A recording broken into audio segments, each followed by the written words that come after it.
Good morning and good evening friends. चलिए friends, चलते हैं हम लोग आज के पहले क्वेश्चन पे। बट मैं आप लोगों को एक छोटा सा मैं खुद की तरफ से एक सजेशन देना चाहूँगा कि जितने भी लोग इस वीडियो को देख रहे हैं, कोशिश करें वो मॉर्निंग 8 पीएम में, जो 8 बजे सुबह ये क्लास स्टार्ट होता है, उस समय साथ साथ इस क्लास को कीजिए। और आप अपने आंसर्स को लाइव चैट में देंगे। और इसी सेट के लास्ट में फिर हम लोग 2-4 क्वेश्चन मैथ्स और 2-4 क्वेश्चन रीजनिंग का भी देखेंगे, और हर दिन कुछ ना कुछ नया सीखते चले जाएंगे। इससे क्या होगा, आपका एक कॉन्फिडेंस लेवल बनेगा कि आप क्वेश्चन का आंसर दे पा रहे हैं या नहीं दे पा रहे हैं। चलिए हम लोग पहले क्वेश्चन को लेकर चलें। पहला क्वेश्चन क्या है, नगर पालिका से अभिप्राय भारतीय संविधान के किस अनुच्छेद से है। तो देखिए यहाँ पर 243 ही सारा का सारा है, और हिंदी में ये क ख से लेकर न म अलग अलग दिया हुआ है। तो मैं सबसे पहले आपको बता दूं कि जब नगर पालिका की बात करेंगे तो 243 पी से 243 जेड जी तक चलता है हमारा आर्टिकल। अच्छा, पी का प्लेसमेंट क्या है, 16वां है। तो जब हिंदी में बात करेंगे तो क ख ग घ आपका 5 हो गया ये, फिर च छ ज झ 5 हो गया, फिर ट ठ ड ढ 5 हो गया, है ना। तो स्टार्ट कहाँ से होगा, 16वें का नंबर हिंदी अल्फ़ाबेट में त से स्टार्ट होगा। कहाँ से, त से स्टार्ट होगा। और आप देख सकते हैं पहला ही ऑप्शन हमारा क्या है, त से य छ तक। ठीक है। फिर इसमें भी देखना चाहेंगे तो हम लोग जेड जी तक कैसे जाएंगे, तो आपको पता चल जाएगा कि ये कैसे होगा। जेड का मतलब 26वां लेटर है, और क ख ग घ च छ ज झ ट ठ ट ट फिर प फ म और त थ द मिला के 25 हो जाता है। 26वां लेटर य होगा, तो य के लिए आपका क्या आ गया, जेड आ गया। और फिर जी के लिए 7वां पोजीशन में है, A B C D E F G, है ना, छठा पोजीशन में।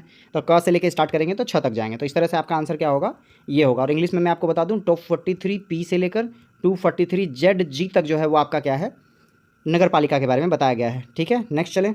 नेपिदो निम्नलिखित में से किस भारतीय सीमावर्ती देश की राजधानी है। तो आई होप सो आप ये सभी ये जो आपका क्वेश्चन है इसका आंसर आप दे पाएंगे कमेंट बॉक्स या लाइव चैट में। याद रखेंगे, नेपिदो म्यांमार की राजधानी है। किसकी राजधानी है, म्यांमार की। अच्छा, अब रिमेनिंग जो आपके कोई ऑप्शंस बचे हैं उनका हम लोग राजधानी देख लेते हैं। जैसे भूटान का क्या होगा, भूटान की राजधानी थिम्पू होगी। फिर नेपाल का क्या होगा, नेपाल का काठमांडू होगा। अफगानिस्तान का क्या होगा, अफगानिस्तान का काबुल होगा। चलें आगे। नेक्स्ट क्वेश्चन क्या है, बर्मा को किस अधिनियम द्वारा भारत से अलग किया गया। तो याद रखिएगा, जो आज के डेट में आपका म्यांमार है, इसी का पुराना नाम क्या हुआ करता था, बर्मा हुआ करता था। और वो उस समय क्या है, भारत का हिस्सा हुआ करता था। तो याद रखिएगा, बर्मा को किस अधिनियम द्वारा अलग किया गया भारत से। तो 1935 का भारत शासन अधिनियम के तहत बर्मा को क्या किया गया, अलग किया गया इंडिया से। चलें आगे। नेक्स्ट क्वेश्चन क्या है आपका, उत्तर से दक्षिण की ओर हिमालय की निम्न श्रेणियों का सही क्रम बताएं। तो याद रखिएगा, ये क्रम जानने के लिए हम लोग को किसका सहारा लेना पड़ेगा, मैप को बहुत ध्यान से देखना पड़ेगा। तो हम लोग चलते हैं भारत मैप में, जिसमें ये चारों श्रेणियों को हम लोग क्लियर कट देख पाएंगे। चलते हैं मैप की ओर। देखिए, आप देख सकते हैं ये रहा माउंटेन रेंज का भारत का मैप। अगर आप इस मैप को थोड़ा सा जूम करके देखेंगे तो आपको नॉर्थ में ये 4 जो ऑप्शंस दिए हुए थे, उस ऑप्शंस के अकॉर्डिंग हम देखेंगे कि हमारा क्या क्या कौन कौन सा रेंज नॉर्थ से साउथ, क्योंकि क्वेश्चन में कह रहा था नॉर्थ से साउथ की ओर, है ना। तो देखिए, आप सबसे पहले ऊपर देखेंगे तो आपको क्या नज़र आ रहा है, ऊपर आपको नज़र आ रहा है सबसे पहला काराकोरम। क्या नज़र आ रहा है, काराकोरम नज़र आ रहा है। तो सबसे पहला ऑप्शन हो गया काराकोरम। ठीक है। उसके बाद क्या नज़र आ रहा है, लद्दाख रेंज नज़र आ रहा है। ठीक है। फिर आपको क्या नज़र आ रहा है, ऊपर से नीचे आ रहे हैं तो जास्कर नज़र आ रहा है। ठीक है। और फिर क्या है आपका इधर पीर पंजाल है, क्योंकि ऊपर से नीचे आ रहे हैं तो जिस रेंज में हम लोग ऊपर से नीचे आ रहे हैं उस हिसाब से हो रहा है पीर पंजाल है। फिर क्या है, धौलाधर है, स्वास्तिक रेंज है। देखिए यहाँ आपका क्या है, नंदा देवी है। पहले हम लोग क्या कर ले रहे हैं, मैप को बहुत आसानी से देख ले रहे हैं। ठीक है। उसके बाद फिर हम लोग क्वेश्चन की बात करेंगे। ऊपर से नीचे आए तो हम लोग को दिख रहा है यहाँ पर आपका काराकोरम कहाँ से कहाँ तक है, फिर लद्दाख कहाँ से है, फिर जास्कर कहाँ से है, फिर पीर पंजाल आपको कहाँ से नज़र आ रहा है, फिर धौलाधर कहाँ है ना।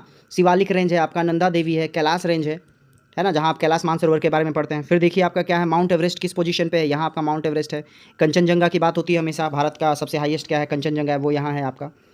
फिर इसी तरह से आपका क्या है, पूरा का पूरा इंडिया में माउंटेन्स का जो भी है आपका रेंज, वो आप इस पूरे के पूरे इमेज में देख सकते हैं। ठीक है। साउथ में अगर हम बात करें तो आप लोग नाम सुने होंगे किसका, साउथ में देखिए अन्नामलाई के बारे में आपने सुना है, वो यहाँ है साउथ में आपका। चलें, तो हम लोग जब अपनी क्वेश्चन की बात करेंगे तो उसके अकॉर्डिंग मैं बात कर लूँ। सबसे पहला ऑप्शन में हमारा क्या होगा आंसर, काराकोरम रेंज होगा। सबसे पहला क्या होगा, काराकोरम होगा। फिर क्या होगा, लद्दाख होगा। फिर क्या होगा, जास्कर होगा। फिर पीर पंजाल होगा। इसको देख लेते हैं। तो चलते हैं हम लोग क्वेश्चन की ओर। देखिए क्वेश्चन क्या है आपका। चलिए, जैसा कि आप देख सकते हैं आपके ऑप्शंस में सबसे पहला क्या था हमारा, काराकोरम था। 3 से स्टार्ट हो रहा था, तो ये रहा आपका 3 से। तो 3 1 2 4 का मतलब पहला काराकोरम के मैंने लिखा था। फिर क्या लिखा था आपका, लद्दाख लिखा था, एल लिखा था। फिर क्या लिखा था, जास्कर लिखा था, जे लिखा था। फिर पीर पंजाल का पी लिखा था। तो ये रहा आपका आंसर। आई होप सो आप बहुत विजुलाइज कर पाएंगे, और इस फोटो को 2-3 बार आप देख लेंगे तो परमानेंट ही आपके माइंड में रहेगा, सो दैट कि नेक्स्ट टाइम ये रेंजेस वाला क्वेश्चन का आंसर आप दे पाएँ। नेक्स्ट क्वेश्चन क्या है, भारत के राष्ट्रीय ध्वज का जो डिज़ाइन है वो किसने स्टार्ट करा है। तो राष्ट्रीय ध्वज का डिजाइन किसने तैयार किया है, एनी बेसेंट, विजय लक्ष्मी पंडित, सरोजनी नायडू और पिंगली वेंकैया।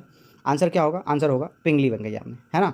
तो आप लोग चाहें तो एक क्वेश्चन कमेंट में मेरी ओर से ले लें कि भारत के राष्ट्रीय ध्वज को कब कब अपनाया गया। ठीक है, ये आप मुझे क्या करेंगे, कमेंट बॉक्स में वीडियो के लास्ट में मुझे ये लिख कर बताएंगे कि भारतीय राष्ट्रीय ध्वज को कब अपनाया गया। नेक्स्ट क्वेश्चन क्या है, आईपीएल 2023 के 16वें संस्करण में सर्वाधिक रन किस खिलाड़ी द्वारा बनाया गया और उसको ऑरेंज कैप मिला। तो देखिए, सबसे पहले तो ये समझिए कि सर्वाधिक रन बनाने वाले को क्या मिलता है, ऑरेंज कैप मिलता है। बहुत लोग इसमें भी कंफ्यूज करते हैं। और सर्वाधिक विकेट लेने वाले को क्या मिलता है, पर्पल कैप मिलता है। क्या मिलता है, पर्पल कैप मिलता है। ये आपको पहले याद होना चाहिए, ठीक है। अब बात कर लें ऑप्शन में कि सर्वाधिक रन बनाकर ऑरेंज कैप किसने लिया है, तो आई होप सो आपको आंसर पता होगा। वो आंसर क्या है आपका 6 का बी है। वो कौन है आपके, शुभमन गिल हैं। कौन है, शुभमन गिल हैं।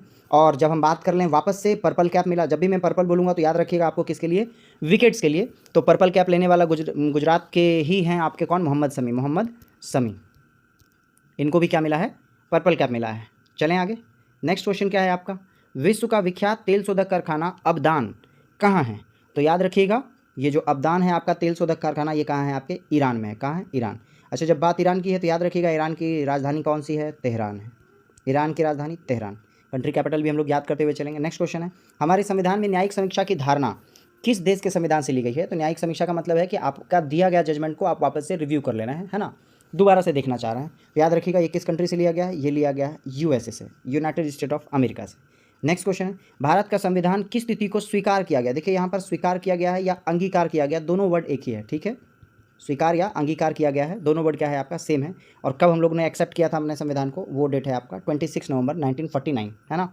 26 नवंबर 1949 को भारतीय संविधान बनकर तैयार हुआ और उसी दिन लगभग क्या एग्जैक्ट बात कर लेते हैं, 284 लोगों ने साइन करके हमारे संविधान को स्वीकार किया, अंगीकार किया। लेकिन जो संविधान लागू हुआ है वो कब हुआ है, वो हुआ है 26 जनवरी 1950 से, क्योंकि 26 जनवरी 1930 याद रखिएगा 1930 को हम लोगों ने सिंबॉलिक स्वतंत्रता दिवस मनाया था हम लोगों ने, यानी कांग्रेस पार्टी ने उस टाइम। तो उसी तिथि को याद रखने के लिए फाइनली 2 महीना हमने रिपब्लिक डे को एक्सटेंड किया, बढ़ाया, और इस डेट से फिर हम लोग स्वतंत्रता दिवस गणतंत्र दिवस मनाने लगे। कब, 26 जनवरी 1950 से। नेक्स्ट क्वेश्चन क्या है, भारत के प्रधानमंत्री तब तक अपने पद पर रह सकता है जब तक उसे प्राप्त है। याद रखिएगा भारत का प्रधानमंत्री बनता कौन है, जब लोकसभा में मेजॉरिटी पार्टी, यानी कि आपका क्या हो, समर्थन हो ज़्यादातर लोगों का, है ना। इस समर्थन को हम लोग लैंग्वेज में कहते हैं लोकसभा का विश्वास, ठीक है। क्या कहते हैं, लोकसभा का विश्वास कहते हैं। विश्वास का मतलब है कि लोग आपको समर्थन में हो, मेजोरिटी में हो आप। जैसे अभी आप लोग को पता है एनडीए क्या है आपका, मेजोरिटी में है। एनडीए का मतलब नेशनल डेमोक्रेटिक अलायंस, जिसको बीजेपी एनडीए का एक पार्टी है, याद रखिएगा। एनडीए में बाकी सारे छोटे छोटे रीजनल पार्टी ज्वाइन मिलकर बीजेपी एनडीए बनता है, ठीक है। चलें आगे। नेक्स्ट क्वेश्चन क्या है आपका, किस संविधान संशोधन द्वारा पंचायती राज व्यवस्था संस्थाओं की संवैधानिक दर्जा प्राप्त किया गया, यानी आपसे पूछ रहा है कि जो पंचायती राज व्यवस्था है वो कौन से संविधान संशोधन में जुड़ा है। तो आई होप सो इस क्वेश्चन का आंसर आप लोग कमेंट बॉक्स में देंगे। मैं ऑप्शन पढ़ता हूँ 73, 71, 74 और 72। चलें आगे।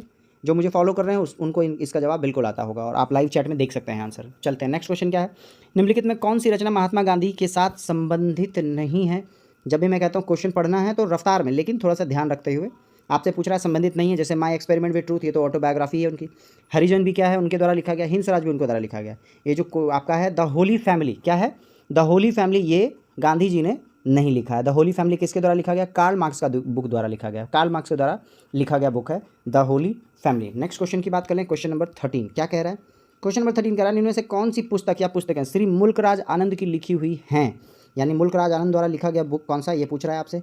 ऑप्शंस क्या क्या है, ऑप्शन है कूली, ठीक है, ये लिखा हुआ है। टू लीव्स एंड बर्ड, ये भी लिखा हुआ है। द बार्बर ट्रेड यूनियन, ये भी लिखा हुआ है। तो आंसर क्या होगा, आंसर होगा उपरोक्त सभी। तीनों बुक क्या है, मुल्कराज आनंद द्वारा लिखी गई हैं। नेक्स्ट क्वेश्चन है, SEZ का फुल फॉर्म क्या है। तो फिर वापस से मैं बता दूं, जो लोग मुझे फॉलो कर रहे हैं कंटिन्यू, उनको इनका आंसर आता होगा इस क्वेश्चन का। इस क्वेश्चन का आंसर क्या है, SEZ का फुल फॉर्म है स्पेशल इकोनॉमिक जोन। क्या होगा आंसर, आंसर नंबर सी आप देख सकते हैं, स्पेशल इकोनॉमिक जोन सेज का फुल फॉर्म है। नेक्स्ट क्वेश्चन क्या है आपका, पूछ रहा सार्क का पूरा रूप क्या है। याद रखिएगा सार्क मतलब साउथ एशियन से बात कर रहे हैं और हिंदी में इसको कहते हैं दक्षेश। क्या कहते हैं, दक्षेश कहते हैं, है ना, दक्षिण क्षेत्रीय एसोसिएशन करके है। हम लोग इसका फुल फॉर्म हिंदी में लिखा हुआ है तो हम लोग देख लेते हैं क्या बोलता है। साउथ एशियन है, तो साउथ एशियन है किसी में, ऑप्शन नंबर बी में है। देखिए south Asian association for regional cooperation, ये देखिए आपका क्या कह रहा है, south Asian association for regional cooperation, ये आपका क्या है, शाक का फुल फॉर्म है, ठीक है। चलें आगे। अच्छा, शाक की स्थापना कब हुई, अगर इसकी बात कर ले हम लोग, तो याद रखिएगा शाक की स्थापना हुई है 8 दिसंबर 1985 में हुई है। कब हुई है, 1985 में ढाका में हुई है। और शाक का जो हेडक्वार्टर है, HQ की बात कर ले, वो कहाँ है, वो नेपाल के काठमांडू में है। कहाँ है, काठमांडू में है, कहाँ, नेपाल में, ठीक है। चलें आगे। शाक का full form south Asian association for regional cooperation. Next question क्या है, मानचित्र में पर्वत और पहाड़ को दर्शाया जाता है। याद रखिए पर्वत और पहाड़ को किस कलर से दर्शाते हैं मानचित्र में, रेड कलर से। किस कलर से दर्शाते हैं, रेड कलर से दिखाते हैं। चलें। अच्छा, ब्लू कलर से किसको दिखाएंगे, तो हम लोग को पता है ब्लू कलर से नदियाँ समुद्र को दिखाया जाएगा। पीले कलर से किसको दिखाया जाता है, पीला बोले तो पठार, ठीक है, पठार को दिखाएगा। और और तो रिमेनिंग रहने देते हैं। और ग्रीन कलर होता है एक, तो ग्रीन कलर से हम लोग मैदानी इलाकों में जो फर्टाइल लैंड होता है उसको दिखाते हैं। नेक्स्ट है सिल्क या रेशम का सबसे बड़ा उत्पादक देश कौन सा है? तो याद रखिएगा, ऑप्शन देख लेते हैं हम लोग। ऑप्शन है आपके पास जापान, चाइना, मलेशिया और भारत। तो सिल्क का सबसे बड़ा उत्पादक देश कौन सा है? चाइना है। कौन है? चाइना है। चलें आगे। नेक्स्ट क्वेश्चन क्या है आपका? कारगिल जो अघोषित युद्ध के समय पाकिस्तान का प्रधानमंत्री कौन था? तो सबसे पहले ये पता होना चाहिए कि कारगिल का युद्ध हुआ कब था। कारगिल का युद्ध हुआ था 1999 में। ठीक है, कब हुआ था? 1999 में कारगिल का युद्ध हुआ था। और जब बात करें कि उस टाइम वहाँ के पीएम कौन थे पाकिस्तान के, तो उस समय पाकिस्तान के पीएम थे नवाज शरीफ। कौन थे? नवाज शरीफ। और भारत में बात कर लें कि 1919 में भारत में पीएम कौन थे, तो उस समय थे वाजपेयी साहब। कौन थे? वाजपेयी साहब, अटल बिहारी वाजपेयी। चलें आगे। नेक्स्ट क्वेश्चन है जंप बॉल शब्द निम्नलिखित में से किससे संबंधित है? तो याद रखेंगे जंप बॉल संबंध जो है वो किससे होगा? जंप करके हम लोग बॉल डालते हैं, किस में डालेंगे? वो है आपका बास्केटबॉल। किस में? बास्केटबॉल एक ऐसा गेम है जिसमें जंप बॉल शब्द का यूज़ होता है। ठीक है, चलें आगे। अच्छा, अगर इन फ्यूचर आपसे पूछ दे कि बास्केटबॉल में कितने प्लेयर होते हैं एक टीम में, तो याद रखिएगा बास्केटबॉल में एक टीम में 5 प्लेयर होते हैं। कितने? 5 प्लेयर के 2 टीम होते हैं। नेक्स्ट क्वेश्चन क्या है? उस अमेरिकी नागरिक आंदोलन कार्यकर्ता का नाम क्या है जिन्होंने प्रसिद्ध भाषण आई हैव अ ड्रीम दिया था? आई हैव अ ड्रीम का मतलब मेरे पास एक सपना है या मेरा एक सपना है। वो ऐसा ये जो स्पीच है ये किसने दिया था आपसे पूछा जा रहा है। तो आंसर क्या होगा इसका? आंसर है मार्टिन लूथर किंग जूनियर। किसने? मार्टिन लूथर किंग जूनियर ने ये स्पीच दिया था। और उस स्पीच का हेडिंग क्या था? उस स्पीच का हेडिंग है I have a dream. Next question क्या है? निम्नलिखित में से कौन सी आकृति भूमिगत जल से बनी है, यानी कि अंडरग्राउंड वाटर का स्टोरेज की वजह से कौन सी आकृति बनी है? ज्योग्राफी का क्वेश्चन है। और ऑप्शंस देख लेते हैं। ऑप्शन है आपका कार्स्ट वीडो, है ना, क्यूएस्टा, ड्रमलिन और सर्क। तो याद रखिएगा ये कास्ट वीडो जो है ये आपका भूमिगत जल से बना हुआ आकृति है ना, अंडरग्राउंड जो वाटर है उससे बना हुआ आकृति होता है। चलें आगे। नेक्स्ट क्वेश्चन क्या है आपका? पौधे में मुख्य या प्राथमिक पोषक तत्व कौन सा होगा? तो देखिए जो भी एग्रीकल्चर से रिलेटेड उन्होंने एनपीके के बारे में सुना होगा, है ना। ये आपका क्या है? पौधे का प्राथमिक पोषक तत्व कहलाता है। एन से क्या हो जाएगा? नाइट्रोजन हो जाएगा। पी से क्या होगा? फास्फोरस हो जाएगा। के से क्या होगा? पोटेशियम हो जाएगा। याद रखिएगा पोटेशियम को का सिंबल जो है वो के होता है। तो नाइट्रोजन, फास्फोरस और पोटेशियम ये आपका क्या होगा? पौधे का प्रमुख पोषक तत्व होगा। नेक्स्ट क्वेश्चन है आपका एस्किमो के घर बने होते हैं। तो देखिए एस्किमो जैसे वर्ड आता है तो हमारे दिमाग में आता है एस्किमो का घर किससे बना हुआ रहेगा? वो बना रहेगा बर्फ से। किससे बना रहेगा? बर्फ से बना होता है एस्किमो का घर। नेक्स्ट क्वेश्चन क्या है? क्या दिल्ली के पहले भारत की राजधानी कौन थी? तो याद रखिएगा, आई होप सो आप लोग फॉलो कर रहे हैं इस क्लास को, तो इसका आंसर आपको पता होगा। दिल्ली से पहले भारत की राजधानी क्या थी? कोलकाता थी। क्या थी? कोलकाता थी। और 1912 में ये हुआ है इंसिडेंस। 1912 में इसलिए हुआ क्योंकि 1905 में बंगाल विभाजन हुआ जो 1911 तक चलता रहा। 1911 में आकर फाइनली बंगाल विभाजन को, जो आज के डेट में बांग्लादेश है, उसके हिसाब से पार्टीशन किया गया था धर्म के आधार पर। उसको कैंसिल करके फाइनली 1912 में आपका बिहार को अलग किया गया था कोलकाता से, है ना। तभी जो है आपको कोलकाता जो है देश की राजधानी हटाकर दिल्ली शिफ्ट किया गया था 1912 में। नेक्स्ट क्वेश्चन क्या है आपका? राष्ट्रपति लोकसभा के सदस्यों में निम्न को प्रतिनिधित्व देने के लिए नामित कर सकता है। तो देखिए आपको लोकसभा में किसका नॉमिनेशन कर सकता था? बहुत ध्यान से क्वेश्चन देखिए, क्वेश्चन अपडेटेड है। तो था का मतलब वो था आपका एंग्लो इंडियन। कौन थे? एंग्लो इंडियन को जो है वो नॉमिनेशन करता था। किसके आर्टिकल के अकॉर्डिंग? आर्टिकल 331 संविधान के आर्टिकल 331 के तहत एंग्लो इंडियन को राष्ट्रपति नॉमिनेट कर सकते थे। बट रिसेंट का जो आपका कॉन्स्टिट्यूशन अमेंडमेंट हुआ है, अमेंडमेंट 105, उसके तहत जो है एंग्लो इंडियन के सीट्स को हटा दिया गया। यानी 2024 के बाद एंग्लो इंडियन का ये जो 2 सीट्स का प्रावधान है ये खत्म हो जाएगा। लाल त्रिकोण का संबंध है, तो आपसे पूछ रहा है कैसा ट्रायंगल जो रेड कलर में हो, ये किससे रिलेटेड है? तो याद रखिएगा ये आपके ऑप्शन में देख लेते हैं, WHO, परिवार कल्याण, रेड क्रॉस और यूनिसेफ। तो आंसर होगा परिवार कल्याण से रिलेटेड है ये ट्रायंगल। ठीक है, रेड कलर में। नेक्स्ट क्वेश्चन क्या है आपका? कंटूर रेखा दर्शाती है। तो याद रखिएगा ऑप्शन देख लेते हैं। कंटूर रेखा समान ऊंचाई और आकार वाले स्थानों को, बर्फ गिरने वाला को, सूर्य ताप को, चुंबकीय झुकाव को। तो आंसर क्या होगा? कंटूर लाइन कहते हैं। समुद्र तल से समान ऊंचाई एवं आकार वाले स्थान को क्या कहते हैं? कंटूर रेखा कहते हैं। ठीक है, ये सूर्य ताप के समान अवधि वाले दिन को दर्शाने के लिए ये आपका आंसर नहीं होगा। आंसर होगा समान ऊंचाई के लिए हम लोग क्या कंटूर रेखा का यूज़ करते हैं। नेक्स्ट क्वेश्चन क्या है? कर्क रेखा भारत के कितने राज्यों से होकर गुजरता है? तो आई होप सो आप ये रेगुलर फॉलो कर रहे हैं, तो इसका आंसर हम लोग को कमेंट बॉक्स या लाइव चैट में देंगे, है ना। आंसर क्या होगा? आंसर 6, 7, 8, 9 में आंसर होगा 8। Very good. कर्क रेखा कितने से गुजरती है? 8 से। और जब बात कर लें जो आपका अंतर्राष्ट्रीय समय रेखा, जो मैंने कल के आपके सेट में बताया था, अंतर्राष्ट्रीय समय रेखा जो 82.5 पूर्वी यानी ईस्ट देशांतर लाइन है, ये टोटल कितने राज्यों से गुजरता है? इसका कमेंट बॉक्स में आप लोग आंसर डालेंगे। ठीक है, कल के सेट में बताया है। चलें आगे। क्वेश्चन क्या है आपका? अलाइव पुस्तक के रचयिता कौन है? तो याद रखिएगा हम लोग ऑप्शन देख लेते हैं। तस्लीमा नसरीन, महेश राव, अंजलि जोसेफ, रुचिर शर्मा। तो आंसर क्या होगा? अलाइव पुस्तक के रचयिता हैं तस्लीमा नसरीन। कौन है? तस्लीमा नसरीन। और याद रखिएगा ये कहाँ की लेखिका हैं? ये बांग्लादेश की हैं। कहाँ की? बांग्लादेश की रचयिता हैं। कौन? तस्लीमा नसरीन। चलें आगे, नेक्स्ट क्वेश्चन क्या है। नेक्स्ट क्वेश्चन है कावेरी नदी बहती है, तो देखिए कावेरी नदी उत्तर भारत, मध्य भारत, दक्षिण भारत, पश्चिम भारत। आंसर क्या होगा, कावेरी नदी जो है वो दक्षिण भारत में बहती है। कहाँ, साउथ इंडिया की ओर बहती है, ठीक है। और ये निकलती कहाँ है, तो याद रखिएगा ये कर्नाटक से निकलती है। कहाँ से निकलती है, कर्नाटक से निकलती है कौन, कावेरी नदी। नेक्स्ट चलें आपका, भारतीय वन संरक्षण क्षेत्र सर्वेक्षण द्वारा जारी वन सर्वेक्षण रिपोर्ट 2021 के अनुसार पश्चिम बंगाल के बाद दूसरा राष्ट्रीय सर्वाधिक मैंग्रोव वन किस राज्य के तटवर्ती इलाकों में पाया जाता है। आपसे पूछ रहा है किसके बारे में, मैंग्रोव वन। मैंग्रोव वन बोलते हैं झाड़ीदार वन को कहते हैं, जहाँ थोड़ा सा दलदल भी हो। तो आपसे पूछ रहा है कहाँ पाया जा रहा है, किसके बाद, पश्चिम बंगाल के सुंदरवन के बाद कह रहा है। तो वो पाया जाता है आपका गुजरात में। कहाँ, गुजरात में, ठीक है। और ये कौन सा सर्वेक्षण है, ये 2021 का सर्वेक्षण है। चलें आगे, नेक्स्ट क्वेश्चन क्या है आपका। नेक्स्ट क्वेश्चन है आपका, घाना पक्षी अभयारण्य किस राज्य में स्थित है। तो वंस मोर एक बहुत आसान सा क्वेश्चन है आपका। ऑप्शन क्या क्या है आपका, राजस्थान, गुजरात, असम, उत्तरांचल। तो घाना पक्षी अभयारण्य कहाँ है, राजस्थान में है, ठीक है।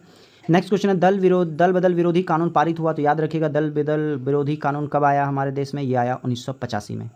कब आया, 1985 में दल विरोधी कानून आया, दल बदल। और मैंने कई बार आपको बताया कि 1984 में इंदिरा गांधी की मृत्यु के बाद कांग्रेस पार्टी काफ़ी टूट रही थी, उसको रोकने के लिए ये दल बदल विरोधी कानून लाया गया। चलें आगे, नेक्स्ट क्वेश्चन क्या है, उज्जैन किस नदी के किनारे स्थित है। तो याद रखिएगा उज्जैन जो है वो आपके क्षिप्रा नदी के किनारे है। कहाँ है, क्षिप्रा नदी के किनारे उज्जैन शहर बसा हुआ है। उज्जैन है कहाँ, उज्जैन आपका मध्य प्रदेश में। कहाँ है, MP में, ठीक है। चलें आगे।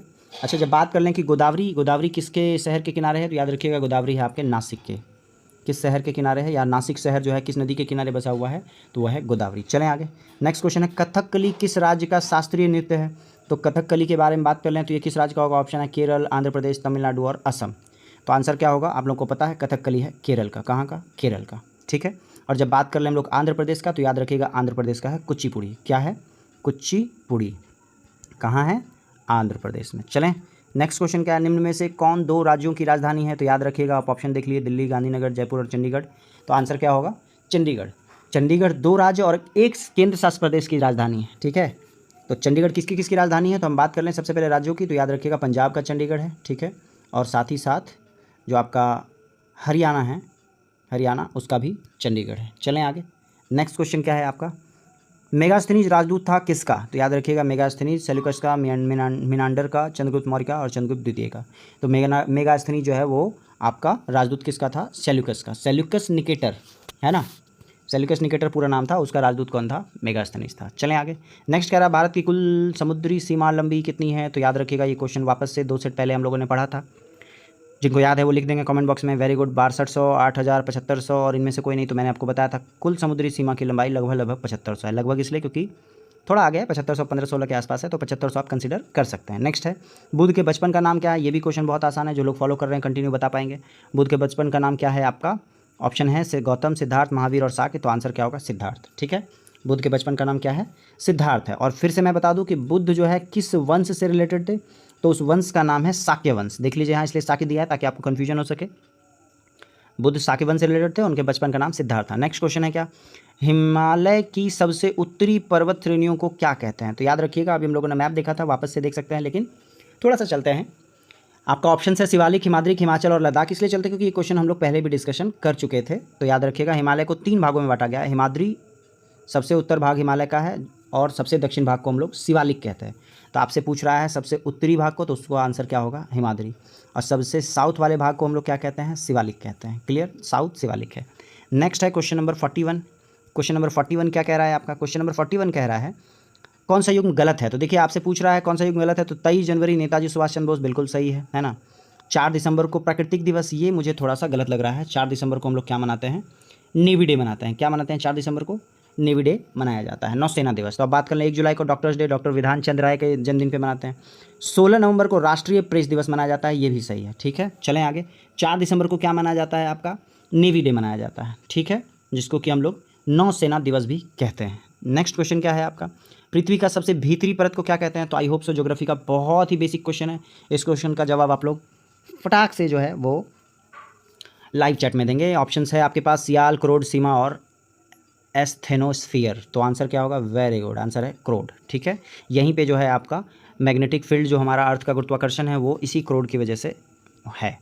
मदर ऑफ इंडियन रिवॉल्यूशन किसे कहा जाता है, याद रखिएगा, मदर ऑफ इंडियन रिवॉल्यूशन यानी कि भारत में क्रांति की जनक जो फीमेल है, माँ है, मदर है, वो किसको कहा जाता है? वो ऑप्शन के हिसाब से देखें, अरुणा आसफ अली, विजय लक्ष्मी पंडित, मैडम कामा और सुचिता कृपलानी। आंसर होगा मैडम कामा। इनका पूरा नाम है मैडम भिखाजी कामा, है ना, और इन्होंने बहुत ज़बरदस्त काम किया था आज़ादी के लिए।